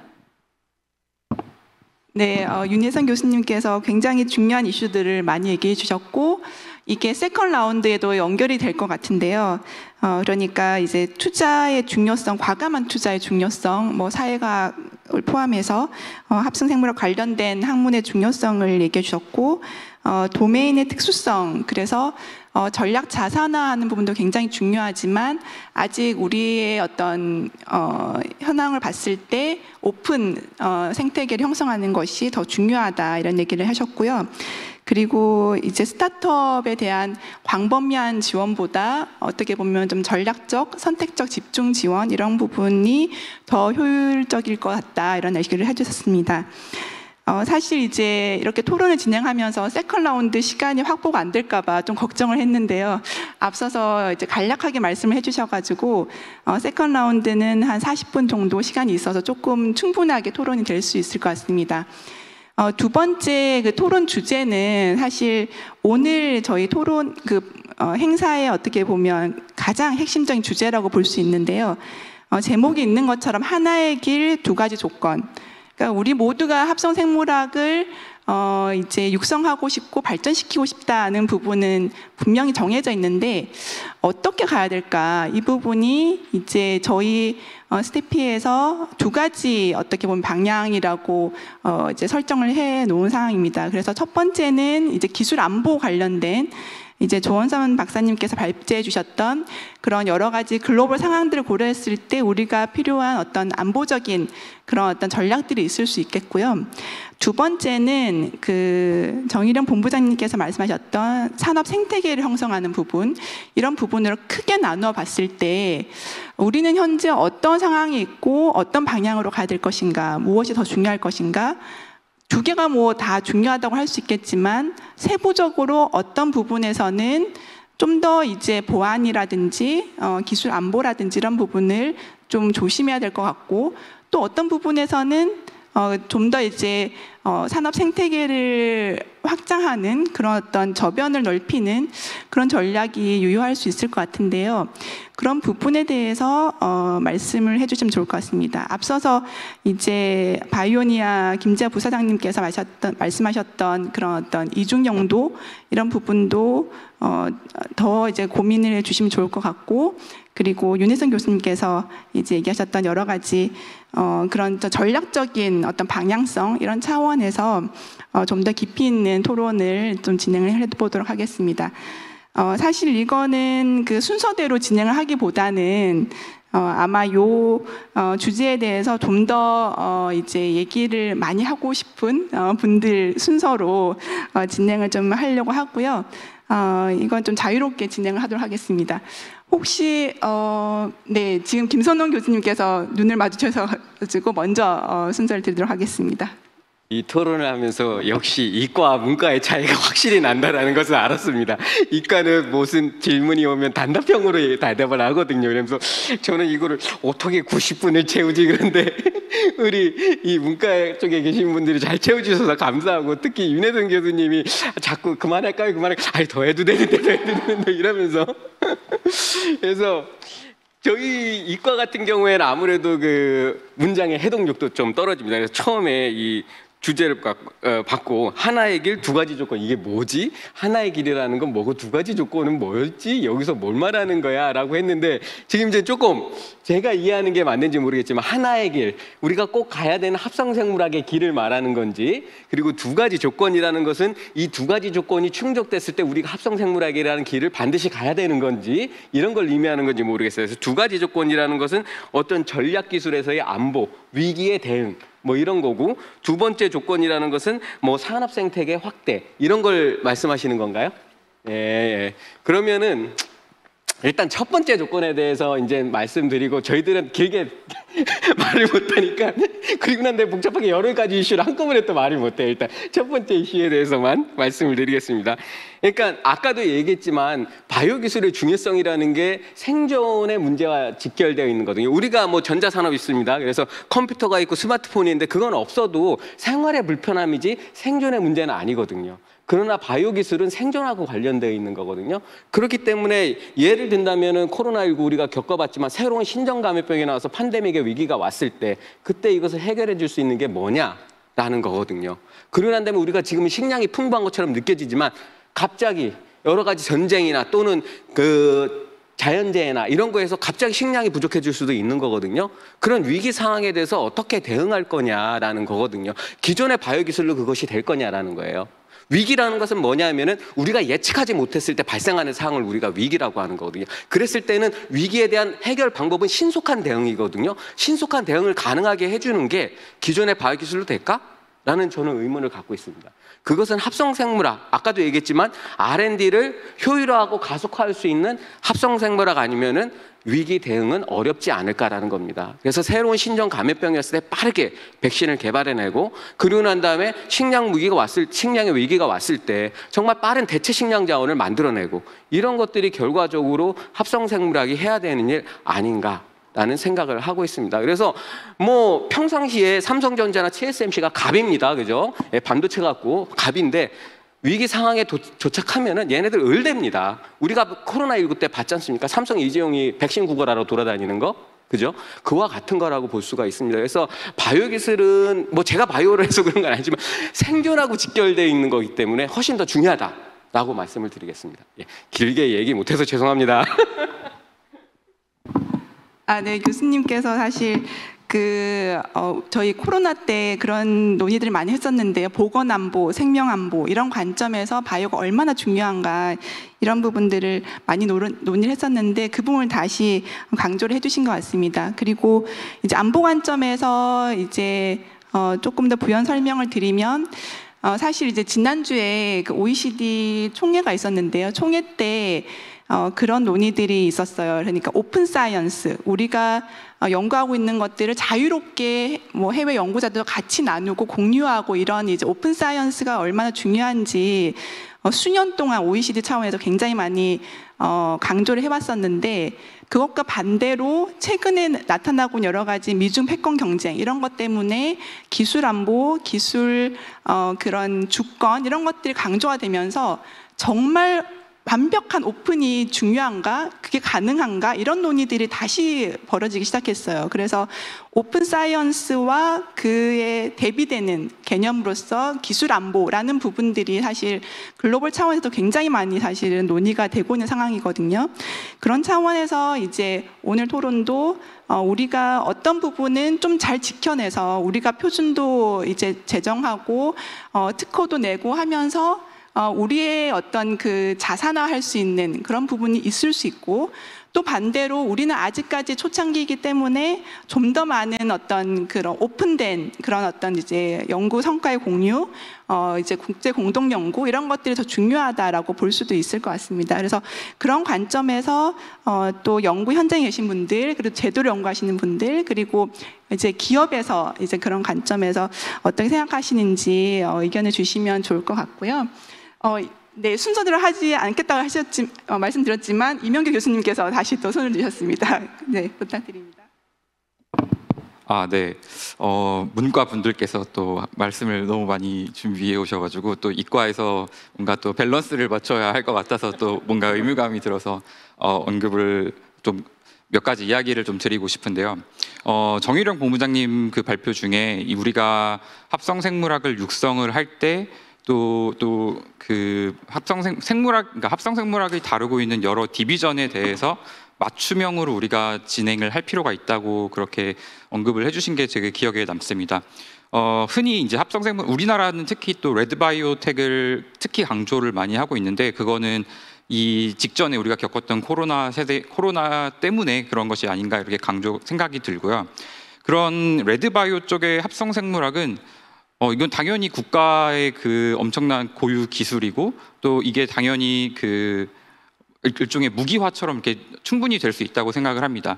그런데 화이트 바이오텍을 살펴보자면 우리가 이제 뭐 CO2 에미션이 많아서 지구 온난화가 일어나고, 그 지구 온난화를 억제하기 위해서 이제 리뉴어블한 리소스로 석유를 대체하고 그 생분해성 재료들과 또 그런 것들을 이제 개발을 한다고 했을 때, 과연 이게 우리나라 국민들뿐만 아니라 전 세계 국민들이 과연 이렇게 전환해 나가는 흐름에 대해서 동의를 할까? 약간 이런 것부터 되게 차이가 있다고 생각이 들거든요. 레드바이오텍은 당장 이게 개발이 되지 않으면 죽는 거니까 그 국민적인 합의도 합성생물학이 엄청 개발이 되고 이건 엄청 중요한 기술이야 이렇게 바로 납득을 하실 텐데, 이걸 만약에 그린 화이트 바이오텍으로 간다고 하면 이걸 이렇게 쉽게 납득할 수가 없다고 이제 생각이 들거든요. 왜냐하면 결과적으로 내가 당장 어떤 제품을 살 때 석유로 만든 제품들과 바이오 기반으로 만든 제품들을 살 때 바이오 기반이 당연히 현지비로서는 비쌀 수밖에 없기 때문입니다. 그래서 저는 산업적인 그 성숙도에 따라서 이 산업이 얼마나 성숙했느냐에 따라 우리가 차별화돼서 나가야 할 필요가 있다. 레드바이오텍은 당연히 그런 우리만의 독자적인 노하우를 가지고 있는 것도 중요하고, 또 그거를 체계적으로 잘 생산하고 그 대량 생산하는 기술도 상당히 중요하게 됩니다. 하지만 상대적으로 화이트 바이오텍은 이제 우리가 전 세계 지구촌 사람들이 모두 다 어떤 그런 사회적인 합의를 가져야 되고, 또 우리가 앞으로 그 엄청나게 중요한 기후 변화에 대비하기 위해서 우리가 비용을 치러야 한다는 그런 사회적인 합의가 또 필요하다고 생각이 들거든요. 그래서 합성생물학 자체에 대한 수용성뿐만 아니라 우리가 바이오 경제로 나갈 때 우리가 치러야 하는 비용을 우리가 늘 염두에 두고 거기에 납득을 해야 된다고 이제 생각이 듭니다. 그래서 결론은 이제 합성생물학이 두 가지 루트가 있지만 그 루트를 우리가 합성생물학에서 다루는 분야에 맞춰서 우리가 적절히 조절할 수 있지 않나, 그렇게 의견을 드립니다. 네, 감사합니다. 이명규 교수님께서 합성생물학에도 여러 분야가 있죠. 앞서서도 얘기 나왔듯이 의료 쪽 레드 분야가 있고, 이제 농업 쪽 이제 그린 분야가 있고, 이제 뭐 그런 뭐 에너지라든지 이런 부분 소재 쪽 해서 이제 화이트 분야가 있다고 한다면, 그런 분야별로 어떻게 보면 사회적인 어떤 수용성이라든지 이런 부분들이 달라질 수 있기 때문에 차별화된 전략이 필요하다, 이런 얘기를 다시 한번 강조해 주셨습니다. 사회적 수용성 얘기가 나와서 혹시 윤혜선 교수님 이쯤에서 다시 한번 얘기를 해주셔도 좋을 것 같습니다. 네.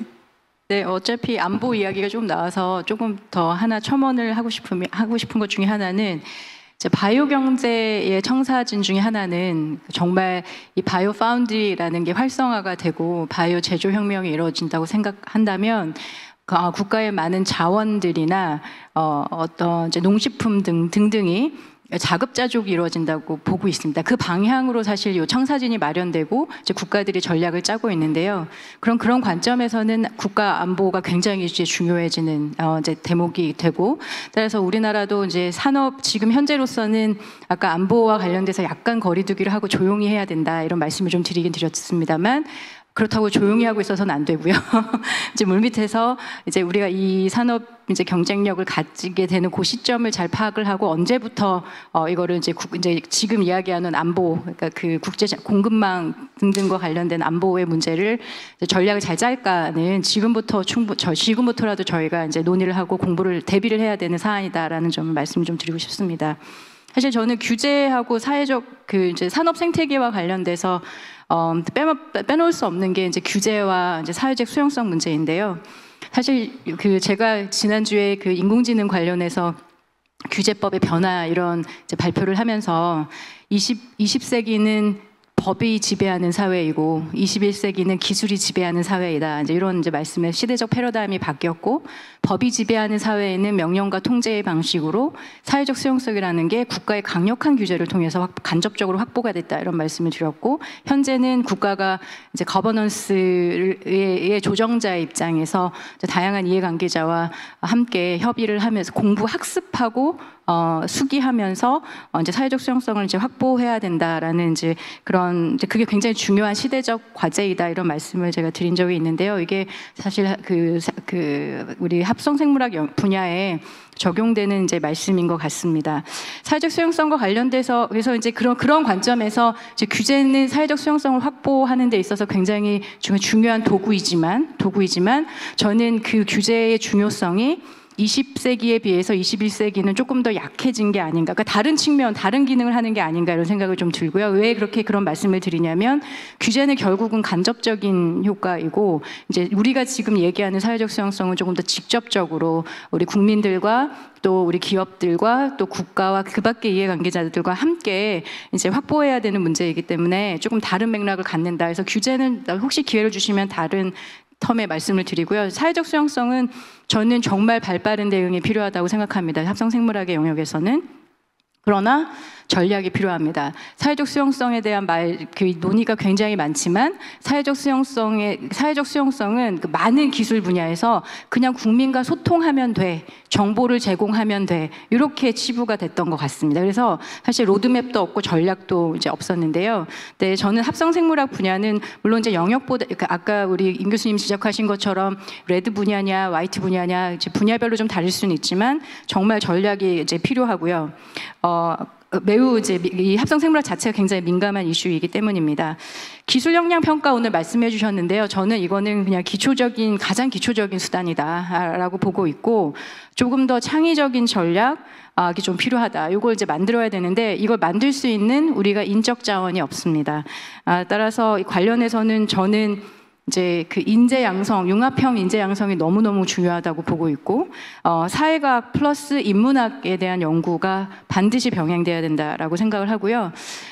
전문가들 많이 양성하셔야 될 것 같고 저는 이 사회적 수용성과 관련된 전문 기관을 국가에서 좀 만들어야 된다라고 이제 생각을 하고 있습니다. 그래서 뭐 사회적 수용성을 어떻게 확보할 것이냐 이제부터 연구해야 된다고 저는 생각을 하고요.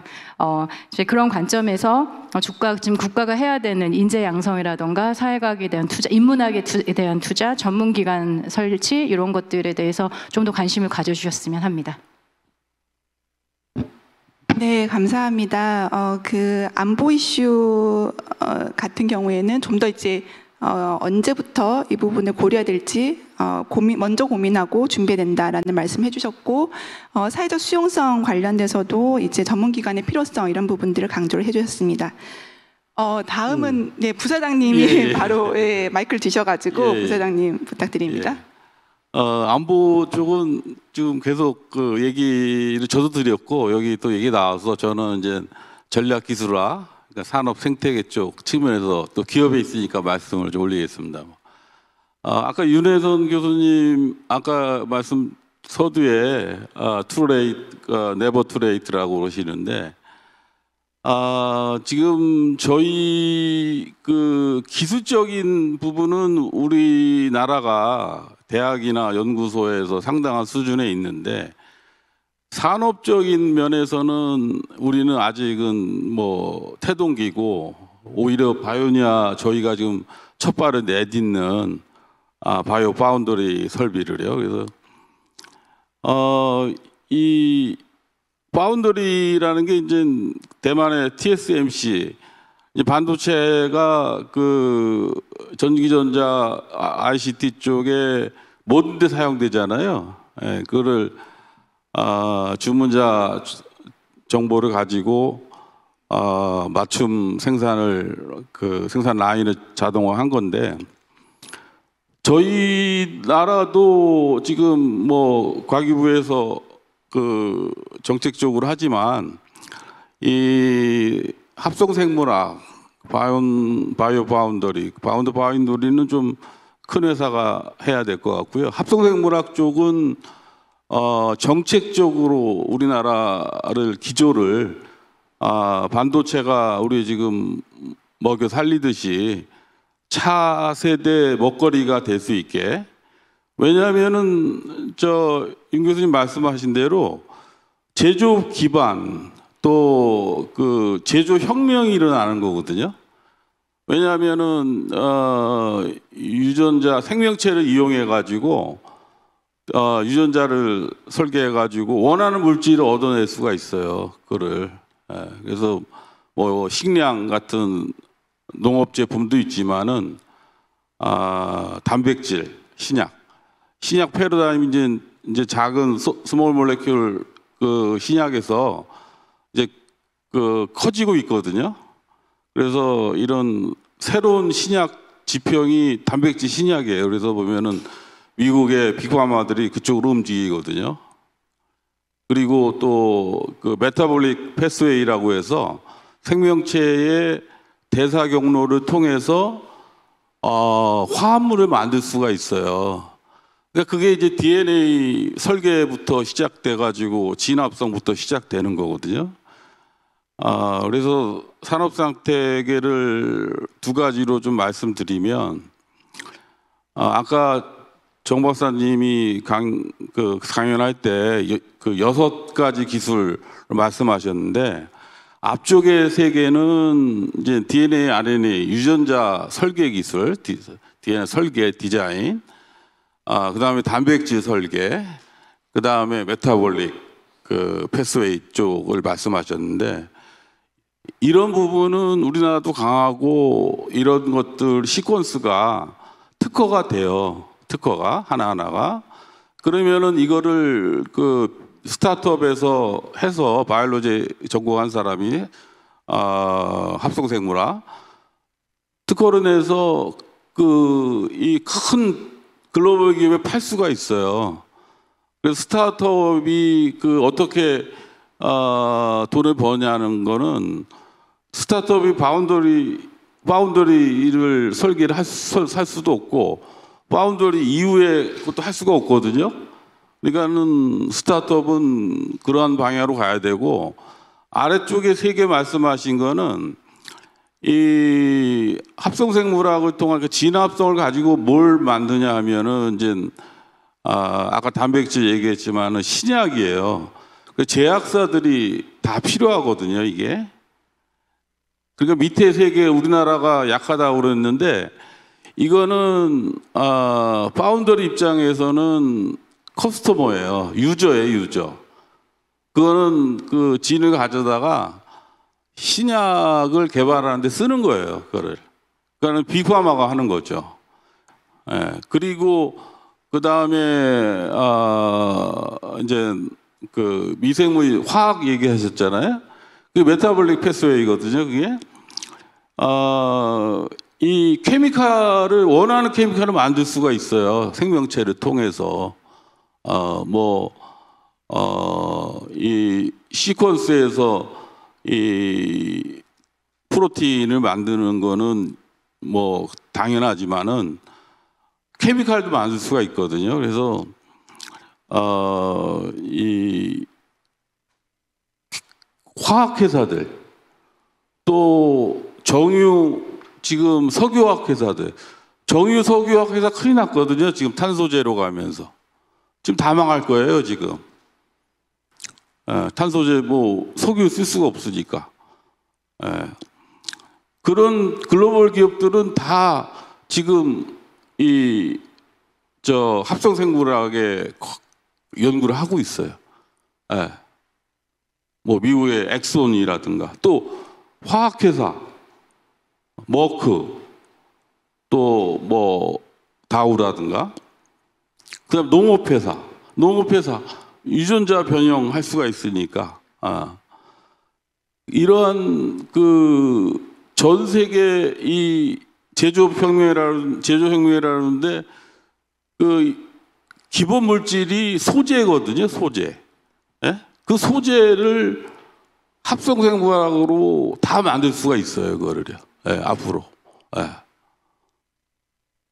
근데 이제 제가 말씀드리는 건 정책적으로 아까 스타트업은 위쪽 세계 기술 쪽으로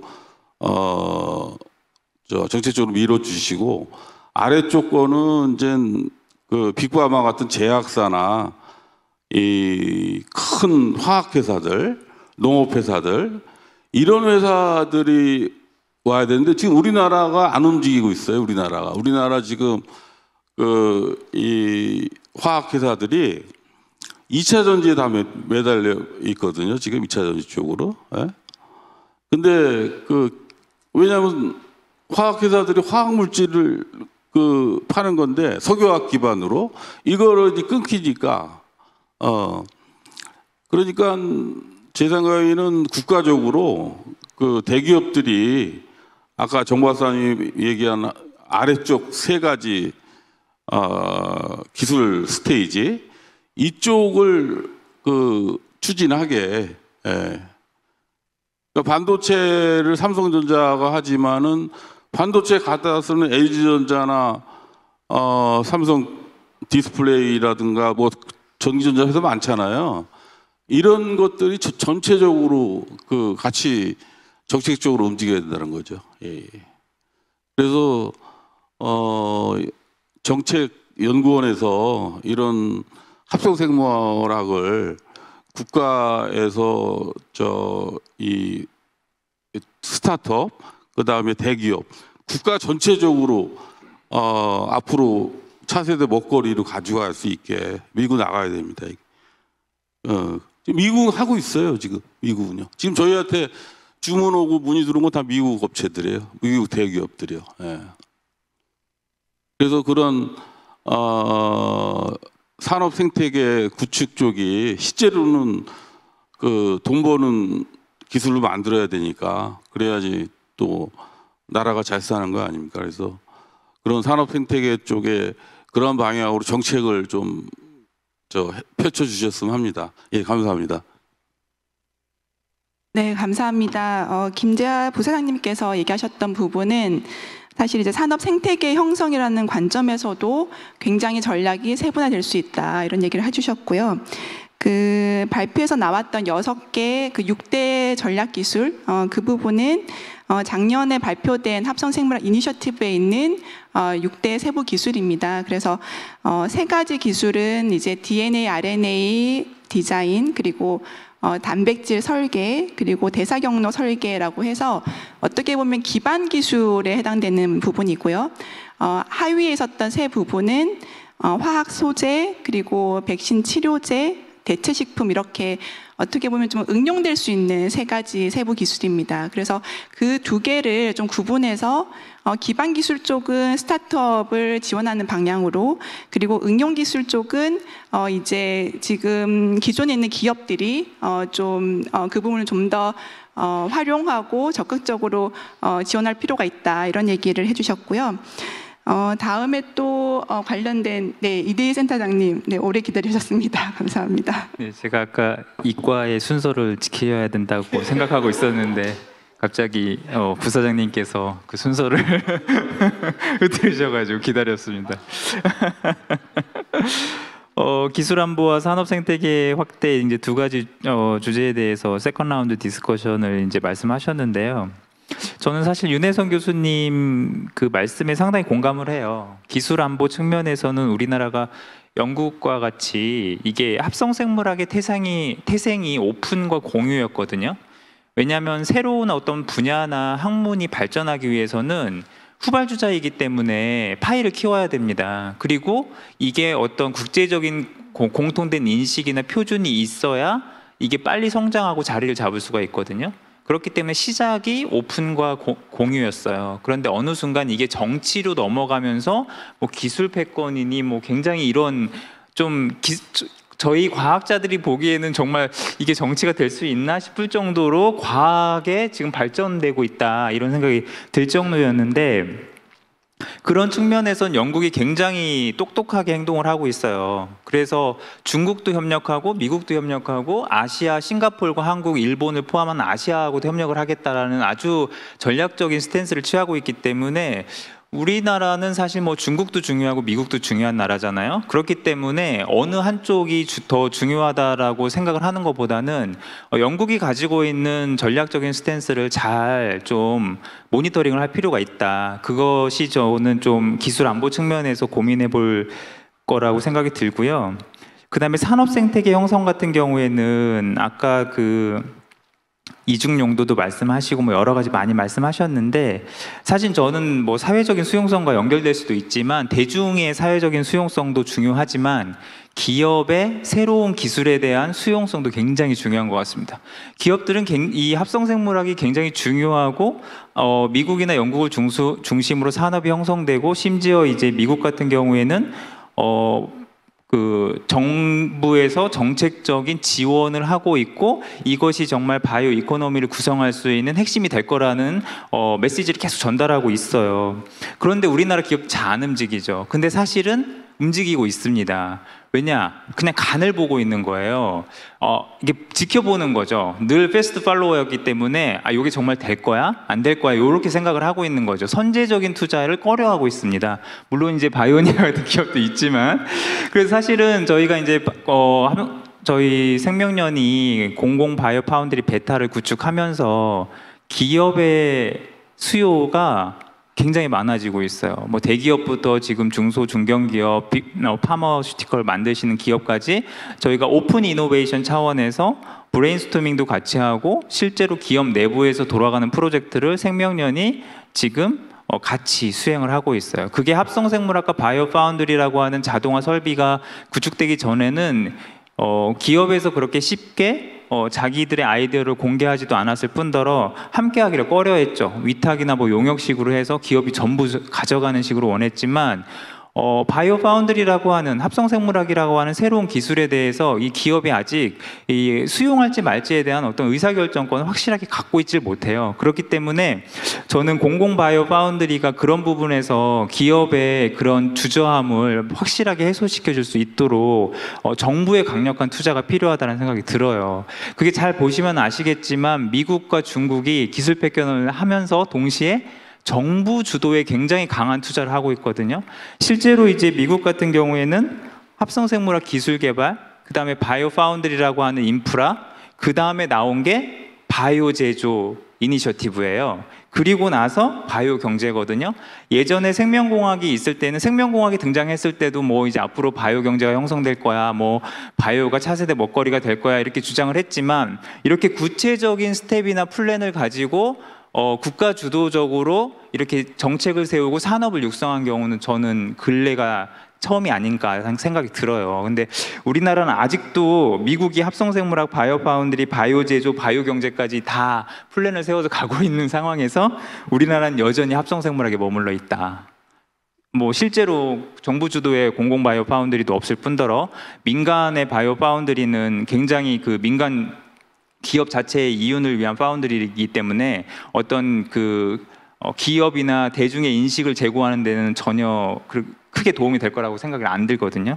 물론 아까 이제 윤혜성 교수님 말씀하신 대로 잘하는 기업이 나와서 정말 이게 필요하구나 그러면 대중의 인식이 올라갈 수도 있겠지만, 그런 부분에서 저는 정부의 과감한 투자가 다시 한번 필요하다는 생각이 들고, 또 하나 이제 그 이중용도 말씀을 하셨는데 저희가 항상 이제 갖고 있는 불안감이 이거잖아요. 그러니까 제가 사실은 연구자로서 합성생물학을 이용해서 의료용 미생물을 개발하고 있어요. 그러면 제가 이제 이런 기술 세미나나 대중 세미나를 하게 되면은 첫 번째 질문이 항상 그겁니다.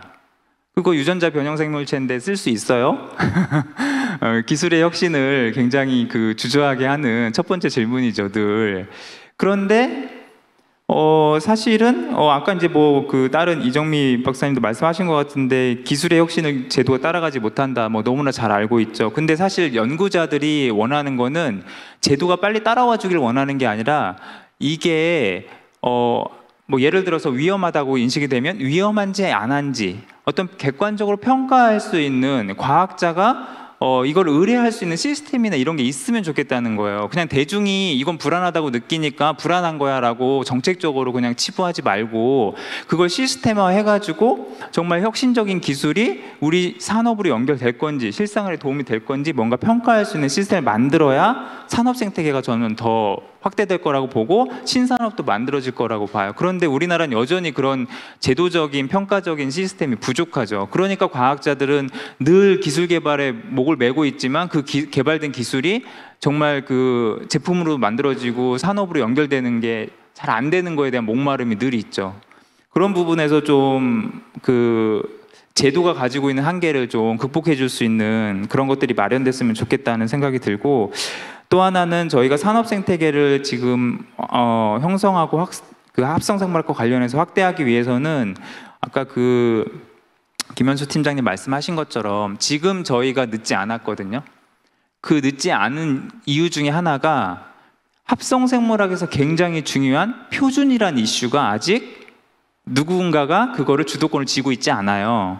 그런데 그게 우리나라가 적극적으로 참여해서 표준이란 이슈, 합성생물학의 표준이란 이슈에 적극적으로 참여해서 주도권을 쥐는 순간 저는 굉장히 중요한 위치를 차지할 거라고 봐요. 산업적으로도 그렇고 국제적인 질서에도 그렇고. 그 이유가 사실은 저희가 이제 글로벌 바이오 파운드리 연합이라고 해서 공공 바이오 파운드리를 구축하고 있는 나라들은 이미 오픈과 공유에서 시작한 얼라이언스를 만들었어요. 거기서는 프로토콜도 공유하고 장비도 공유하고 어떤 연구를 통해서 어떤 일이 진행되는지도 다 공유되고 있어요. 그래서 얼마 전에도 지금 그게 이제 덴마크에서 이미 회의가 개최됐고, 그래서 매년 글로벌 바이오 파운드리 연합에 대한 회의가 개최가 돼요. 그리고 현재 주도권은 영국이 쥐고 있어요. 잘 아시겠지만 영국은 로드맵부터 법령, 제도, 그리고 중국과 미국과의 관계에서도 굉장히 영리한 위치를 차지하고 있기 때문에 리더십을 발휘하고 있죠.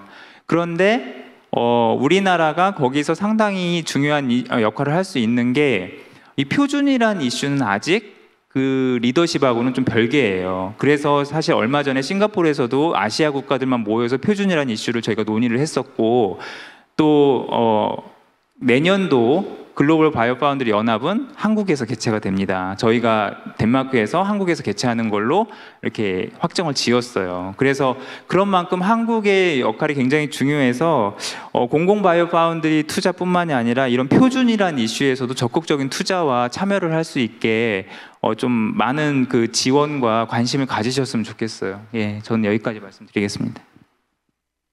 네, 이대희 센터장님께서 굉장히 중요한 이슈들을 많이 지적을 해주셨습니다. 영국의 어떤 전략 이런 부분들을 다시 한번 주의 깊게 볼 필요가 있다 말씀하셨었고, 그리고 기업의 사회적 수용성, 공공 파운드리를 통해서 좀 더 해결할 수 있지 않을까라는 말씀을 해주셨고요. 그리고 대중의 인식이라는 부분도 과학적이고 제도적인 어떤 기반을 통해서 좀 더 해소할 수 있겠다라는 말씀 해주셨고, 표준에 대해서 잠깐 언급이 나왔었는데 우리나라도 그런 표준을, 글로벌 표준을 주도할 수 있는 그런 가능성이 있다라는 말씀을 해주셨습니다. 네, 그 다음은 혹시 김현수 팀장님 부탁드릴게요. 네. 네, 저는 이 주제 경제안보 또는 기술안보와 관련해서 우리가 조금 더 논의를 좀 했으면 하는 부분은 이제 제조랍니다. 이 제조를 어떻게 이제 해석하냐라는 부분인데요.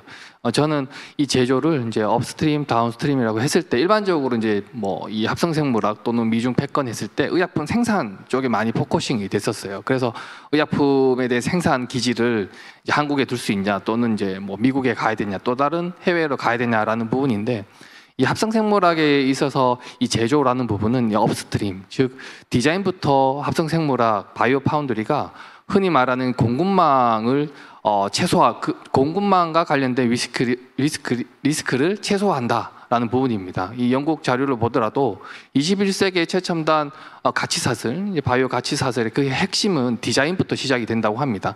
그간 무작위적인 어떤 스크린을 통해서 어떤 혁신성 또는 그 어떤 가설에 대한 증명을 했다고 하면 분명한 목적의식 기반의 디자인부터 시작하는 부분이 이제 합성생물학, 바이오 파운드리라고 생각이 좀 들고, 그 내용들이 실제 미국 행정명령에 대한 후속 조치도 다 바이오 제조, 제조를 기반으로 한 어떤 이니셔티브 작동들이 하고 있는 부분이 좀 있습니다. 그래서 저희가 합성생물학과 바이오 파운드를 이야기할 때 항상 좀 같이 이야기하지만 조금 그 중요성, 우선순위가 좀 뒤지는 부분이 이제 제조 부분인데요. 이 제조 부분들도 좀 더 심도 있게 좀 토론이 됐으면 하는 생각으로 한번 말씀드렸습니다.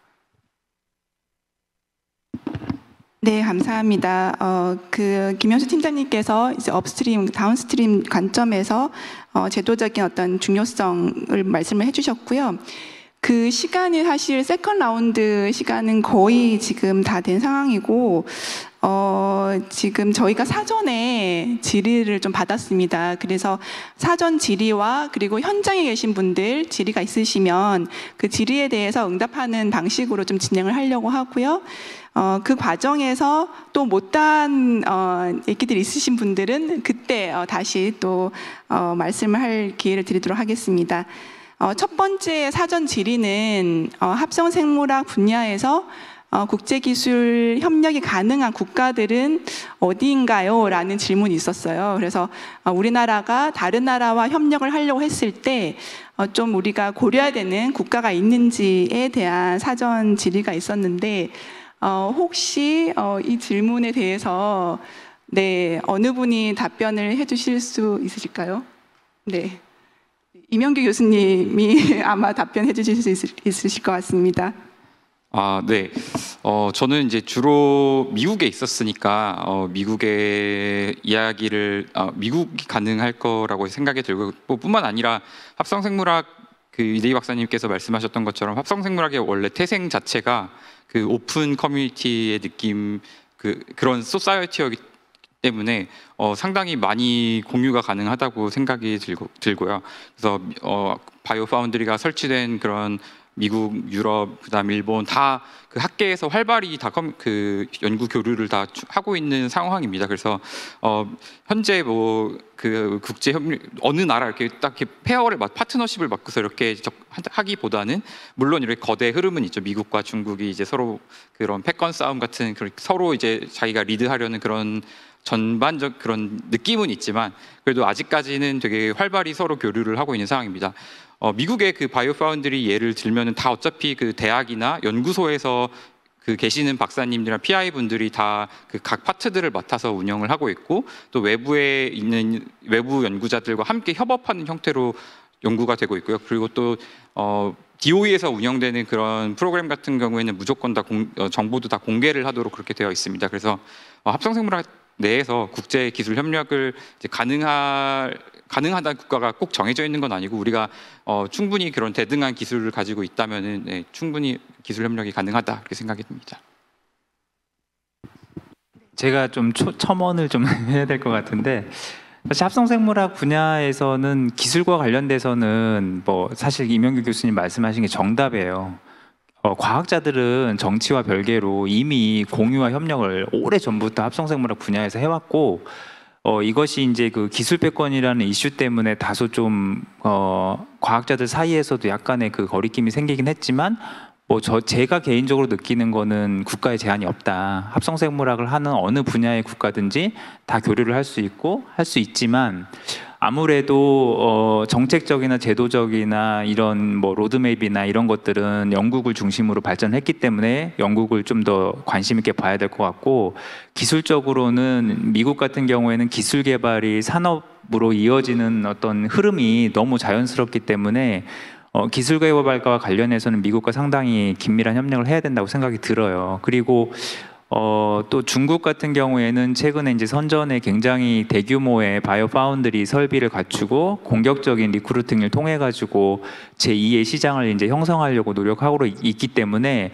중국의 모델이 어떻게 성장해 나갈지도 우리나라는 상당히 모니터링이 필요하다라는 생각이 들고, 또 이제 호주나 캐나다 이런 국가들도 최근에는 바이오 파운드리나 합성생물에 굉장히 관심을 많이 갖고 있거든요. 그래서 이렇게 새롭게 좀 더 그 투자하는 국가들, 그 호주나 캐나다와 마찬가지 우리나라도 거기에 포함되어 있어요. 특히 우리나라가 지금 합성생물학과 바이오 파운드리를 국가 주도로 어떻게 형성할지가 외국에선 굉장히 관심이 많아요. 왜냐하면 미국과 영국에 형성되어 있는 바이오 파운드리는 이미 있는 기관을 연합시켜 가지고 그거를 바이오 파운드리라고 그냥 묶어 놓은 거예요. 바이오 파운드리를 만들어야겠다 해가지고 만들어온 게 아니에요. 국가 주도로. 그래서 뭐 미국 같은 경우에는 내셔널 랩의 연합으로서 에자일 바이오 파운드리를 만들었다든가 이런 식이거든요. 근데 이제 우리나라에서 실제로 이게 국가적인 사업이 돼서 공공의 거대 바이오 파운드리가 만들어지고 그것이 어떻게 민간의 수요를 충족시키고 기술 개발과 연결될 거냐, 산업 생태계로 이어질 거냐를 사실 미국과 영국이 더 관심이 많아요. 왜냐하면 본인들의 국가들은 아직 그런 모델이 없기 때문에. 그래서 최근에 이제 미국이 공격적으로 바이오 파운드리 자체를 만들겠다는 프로젝트를 NSF에서 발표를 했죠. 그런 것처럼 이게 그 사실은 약간 그 기술이나 정책 뭐 여러 가지 측면에서 다양한 국가들과 협력이 필요하고 제가 볼 때 그 사실 뭐 최근에 이제 그 국제 협력이 상당히 중요해진 그 시점인데 그런 면에서 기존의 전통적인 합성생물학 강국과의 조금 더 그 친밀한 관계는 이 기술 측면에서는 상당히 중요하다. 그래서 사실 저희가 이제 얼마 전에도 일본의 그 모델을 일본의 바이오 파운드리 투자나 그 모델을 저희가 이제 그 확인하기 위해서 온라인 그 이제 인터뷰도 했었는데 그런 것처럼 뭐 근접한 일본이나 중국뿐만이 아니라 미국과 영국 다 중요한 국가들인 것 같습니다. 예. 네, 감사합니다. 사실 합성생물학에서 어떻게 보면 기술을 주도하고 있는 국가들인 거죠. 미국과 영국 그리고 이제 최근에 또 합성생물학에 굉장한 지원을 하고 있는 뭐 호주나 캐나다 이런 어떤 주요국들과의 협력이 중요하다라는 말씀이셨고요. 그리고 중국 같은 경우에도 엄청난 투자를 하고 있는 국가인 만큼 어떻게 이제 합성생물이 발전하는지 주의 깊게 모니터링할 필요가 있다라는 얘기를 해주셨습니다. 네, 다음 질문으로 넘어가겠습니다. 다음 질문은 합성생물학 성과의 어떤 특허권 관련된 전략입니다. 그래서 합성생물학에서 발생할 수 있는 여러 가지 성과들을 어떻게 우리가 특허로 보호해야 될 것인가라는 부분인데요. 이 부분은 네, 김선원 교수님께서 답변해 주시겠습니다. 예, 합성생물학도 뭐 일반적인 그 연구 분야와 다를 바가 없겠죠. 거기서 그 자기가 아이디어를 내서 연구 성과가 나왔을 때는 그 사람이 그거에 맞는 특허권을 가져가겠죠. 그러나 여기서 합성생물학의 특수성의 하나가 만약에 바이오 파운드리를 이용한다라고 할 경우 발생을 하게 됩니다. 이런 경우에 굉장히 특허권이 복잡해지고 지저분해질 가능성이 있습니다. 바이오 파운드리를 이용한다는 것은 자기가 어떠한 그 제품을 빨리 개발해내기 위해서 그 파운드리를 이용하는 거거든요. 그러면은 자기가 원하는 제품을 빨리 만들어내기 위해서 그 바이오 파운드리에 난 이걸 만들려고 합니다 하고 자기 아이디어를 다 공개합니다. 그리고 난 다음에 지금까지 현재 자기가 그 연구에 왔던 기초 데이터를 다 제공을 합니다. 그러면서 이제 바이오 파운드리가 돌아가서 결과적으로 자기가 원하는 성과를 받게 되겠죠. 그래서 그거 갖고 특허를 낼 수가 있고 비즈니스를 할 수가 있습니다. 그러나 이 바이오 파운드리는 그 A라는 업체에서 A라는 제품을 그 만든 것도 있겠지만 굉장히 다양한 업체에서 옵니다. 그래서 B라는 업체에서 B를 만들어 달라고 합니다. 그래서 B를 만들어 줬어요. 그리고 난 다음에 자기네들이 봤더니 A와 B를 하면은 완전히 새로운 제품 C라는 게 나와. 완전히 그 게임 체인저야 라고 하고 C를 만들었습니다. 그랬을 때 이 특허권은 누가 가져가야 되는 겁니까? 굉장히 복잡해지죠. 예. 결과적으로 A와 B의 지식을 이용했고 A와 B의 기술을 합쳤고 그래서 이제 복잡해지는 겁니다. 그래서 저희들이 만약에 어떤 바이오 파운드리가 외국에 종속됐을 경우에는 우리의 그 바이오 산업 주권이 상당히 흔들릴 수가 있고 특허권도 굉장히 흔들릴 수가 있다는 겁니다. 그래서 우리나라 자체에 어떤 바이오 파운드리가 필요하고 연구자들이나 기업체가 마음 놓고 맡길 수 있는 그런 공공 바이오 파운드리가 또 필요할 수 있다라고 봅니다. 그러면은 공공 바이오 파운드리도 아마 이젠 그게 효율적으로 돌아가지 않는다면은 한계에 많이 부닥칠 수도 있다고 봅니다.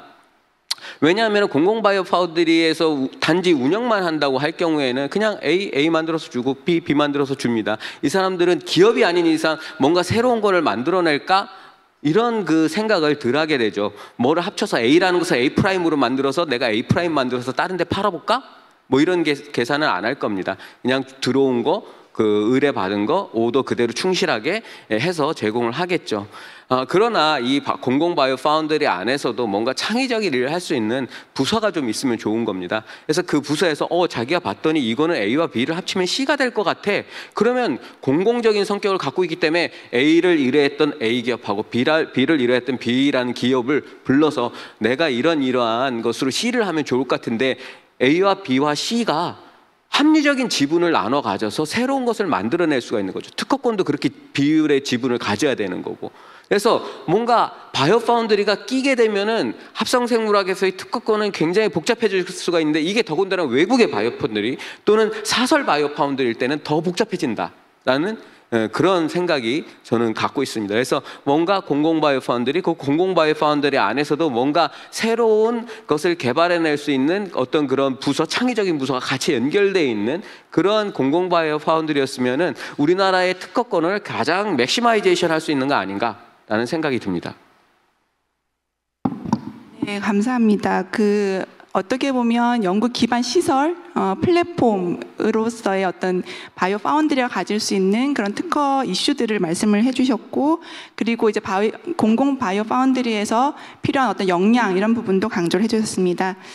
혹시 더 덧붙일 부분이 윤혜선 교수님 부탁드립니다. 제가 특허 전문가는 아니지만 이제 현실적인 문제를 우리 김선원 교수님께서 이제 지적을 해주셨다면 조금 이론적인 관점에서 접근을 해보면.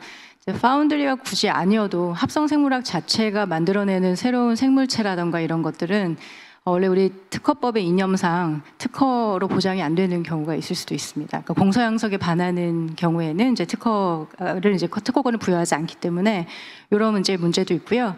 두 번째는 이제 합성생물학은 결국 인공지능이 이제 긴밀하게 이제 그 기반 기술로서 이제 기능하게 되는데. 인공지능이 이제 주도를 해서 어떤 이제 연구 성과가 나오게 되는 경우, 과연 이제 특허를 인정할 수 있느냐, 이게 이제 인공지능 분야에서 지금 논의되고 있는 이슈인데요. 이런 것들이 이제 존재합니다. 그래서 우리 오늘 이제 말씀하신 것 중에 이제 산업 생태계 쪽은 사실 이제 제도 규제하고 긴밀하게 이제 연결이 되어 있는데, 그 중에 하나가 이 지적재산권 제도가 될 텐데요. 이 합성생물학과 관련돼서는 이제 기존의 특허를 가지고 어떻게 특허권을 확보할 것이냐 이 이슈를 좀 넘어서 합성생물학 분야의 특허 제도를 어떻게 새롭게 만들 것이냐의 논의로 좀 관점을 좀 바꾸는 전략이 산업 생태계를 만드는 관점에서는 필요할 수도 있다, 이런 말씀을 좀 드려봅니다. 네, 감사합니다. 그 도메인 특성이라는 부분을 다시 강조해 주신 것 같아요. 그래서 합성생물학이 불러올 수 있는 여러 가지 그런 제도적인 이슈들 중에서 특허 부분도 마찬가지로 다시 한번 고려해야 되는 부분이다라는 말씀이셨고요. 네, 김현수 팀장님. 네. 최근에 이제 합성생물학과 바이오 파운드리에 대한 권리관계에 대해서 스터디를 좀 하고 있습니다. 그래서 일본의 사례들을 좀 모니터링을 하고 있는데, 일본의 고베 대학에 있는 바이오 파운드리는 저희가 생각했던 권리관계 특허랑은 좀 달랐습니다. 이유는 이 플랫폼을 고도화하는 방향으로 모든 데이터와 권리관계가 바이오 파운드리 기속되는 형태인 거예요. 그러니까 우리가 아는 혁신법에 있는 흔히 이제 바이돌법이죠. 바이돌법에 있는 연구자가 권리관계를 갖고 있는 거랑 좀 다르게 어깨 위의 성장이라고 하는 또 다른 어떤 기업, 또 다른 연구자를 위해서 어느 정도는 비공개하고 서로가 이제 신뢰와 그 다음에 공유라는 어떤 큰 틀 안에서 독점적인 지위보다는 어떤 같이 성장하는 부분으로 바이오 파운드리의 특허권을 또는 지식재산에 대한 이슈들을 이제 풀어가는 걸로 좀 확인이 돼서 몇몇의 연구자분들, 뭐 여기 계시는 윤혜선 교수님 등 몇 분의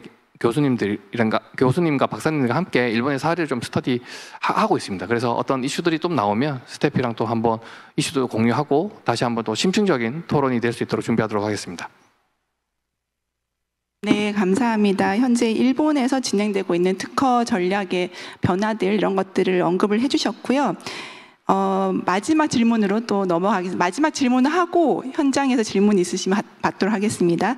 마지막 사전 질문은 이게 굉장히 큰 얘기를 질문해 주셨어요. 근데 이제 소개를 드리면 의학, 보건, 농업, 수산업, 환경, 기후, 바이오 이렇게 이제 전 산업을 연결하는 바이오가 어떻게 산업이나 학술의 패러다임을 만들어 가야 되고 글로벌 선진국은 어떻게 될 수 있는가라는 부분인데 오늘 사실은 토론에서 오늘 그 포럼에서 사실 전반적으로 다뤘던 부분이긴 하지만 여기에 대해서 좀 더 강조할 부분이 있는 분들은 말씀해 주시면 좋을 것 같습니다. 네, 부사장님 부탁드립니다. 예. 합성생물학 쪽 전문가들 모임이 있는 걸로 제가 알고 있고요. 제 생각에는 대학이나 연구자들이 많이 이제 근래에 많은데요. 근데 기업들은 많지가 않아요. 그래서 여기 의학 쪽은 이제 제약업체죠. 제약기업, 그 다음에 농림수산업 관련 기업들, 그 다음에 뭐 화학기업, 또 석유화학기업, 이런 기업들이 그 합성생물학을 자기네 회사를 어떻게 새로운 변신을 할 건지 그런 것 정보도 없고, 그 다음에 거기에 대해서 투자할 수 있는 하기 위해서 좀 알아야 되잖아요. 그래서 그런 모임을 합성생물학 그 대학이나 연구자들만 모임만 있는데 우리나라의 기업들도 같이 할 수 있는 그런 모임, 또 학술회의 이런 장을 좀 만들었는 게 좋을 것 같고요. 또 그게 잘 된다 그러면은 이제 전 세계 뭐 영국이나 미국의 저명한 그 합성생물학 전문가도 좀 초청하고 교류도 하고 하면서 저희가 그 반도체에서 전 세계의 탑에 있는 것 같이 합성생물학 분야도 저희가 전 세계를 이끌어가는 그런 선진국 대열에 서기 위한 그런 그 모임장이 만들어지면 좋을 것 같습니다. 예, 감사합니다. 네, 감사합니다. 김재하 부사장님께서는 그 기업을 포함한 여러 다양한 이해 당사자들이 참여해서 논의할 수 있는 그런 기회들이 많이 있으면 좋겠다라는 말씀을 해주셨습니다. 네, 혹시 임영규 교수님, 네. 네. 제가 이제 학계에 있다 보니까 이런 현실 이제 학생들을 뽑아야 되고 이런 이제 제가 합성생물학을 전공했지만 이제 제 다음을 이어나갈 이제 학생들을 또 가르치는 입장에서 생각을 좀 해보면 학생들을 이제 뽑고 합성생물학을 교육을 시킨 다음에 받은 학생들이 갈 곳이 필요하거든요. 근데 그런 곳이 이제 주로 이제 기업이 될 텐데 기업에서 합성생물학 그 전공을 한 학생들을 뽑으려면 그 학생들을 그 직원들을 이제 활용을 해서 자기의 이윤을 창출할 수가 있어야 한다고 생각합니다.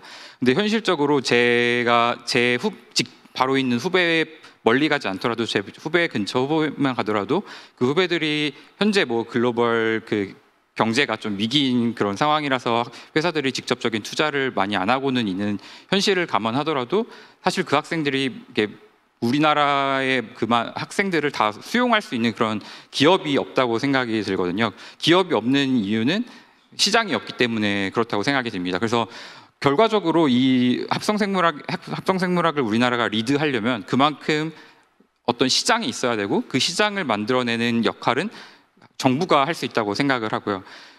가장 대표적인 예가 그 미국의 SAF 프로덕션이라고 생각이 드는데 최근에 미국의 그 바이오 이니셔티브 그다음에 세부 계획들이 나온 거에 DOE의 가장 첫 주제가 지속 가능한 항공유를 개발하는 것입니다. 그게 2050년까지 모든 항공유를 다 지속 가능한 바이오매스 유래 항공유로 대체하도록 그렇게 정부가 어떤 골을 세우고 그걸 무조건 따라가게끔 그런 규제를 이제 만들기 시작을 하거든요.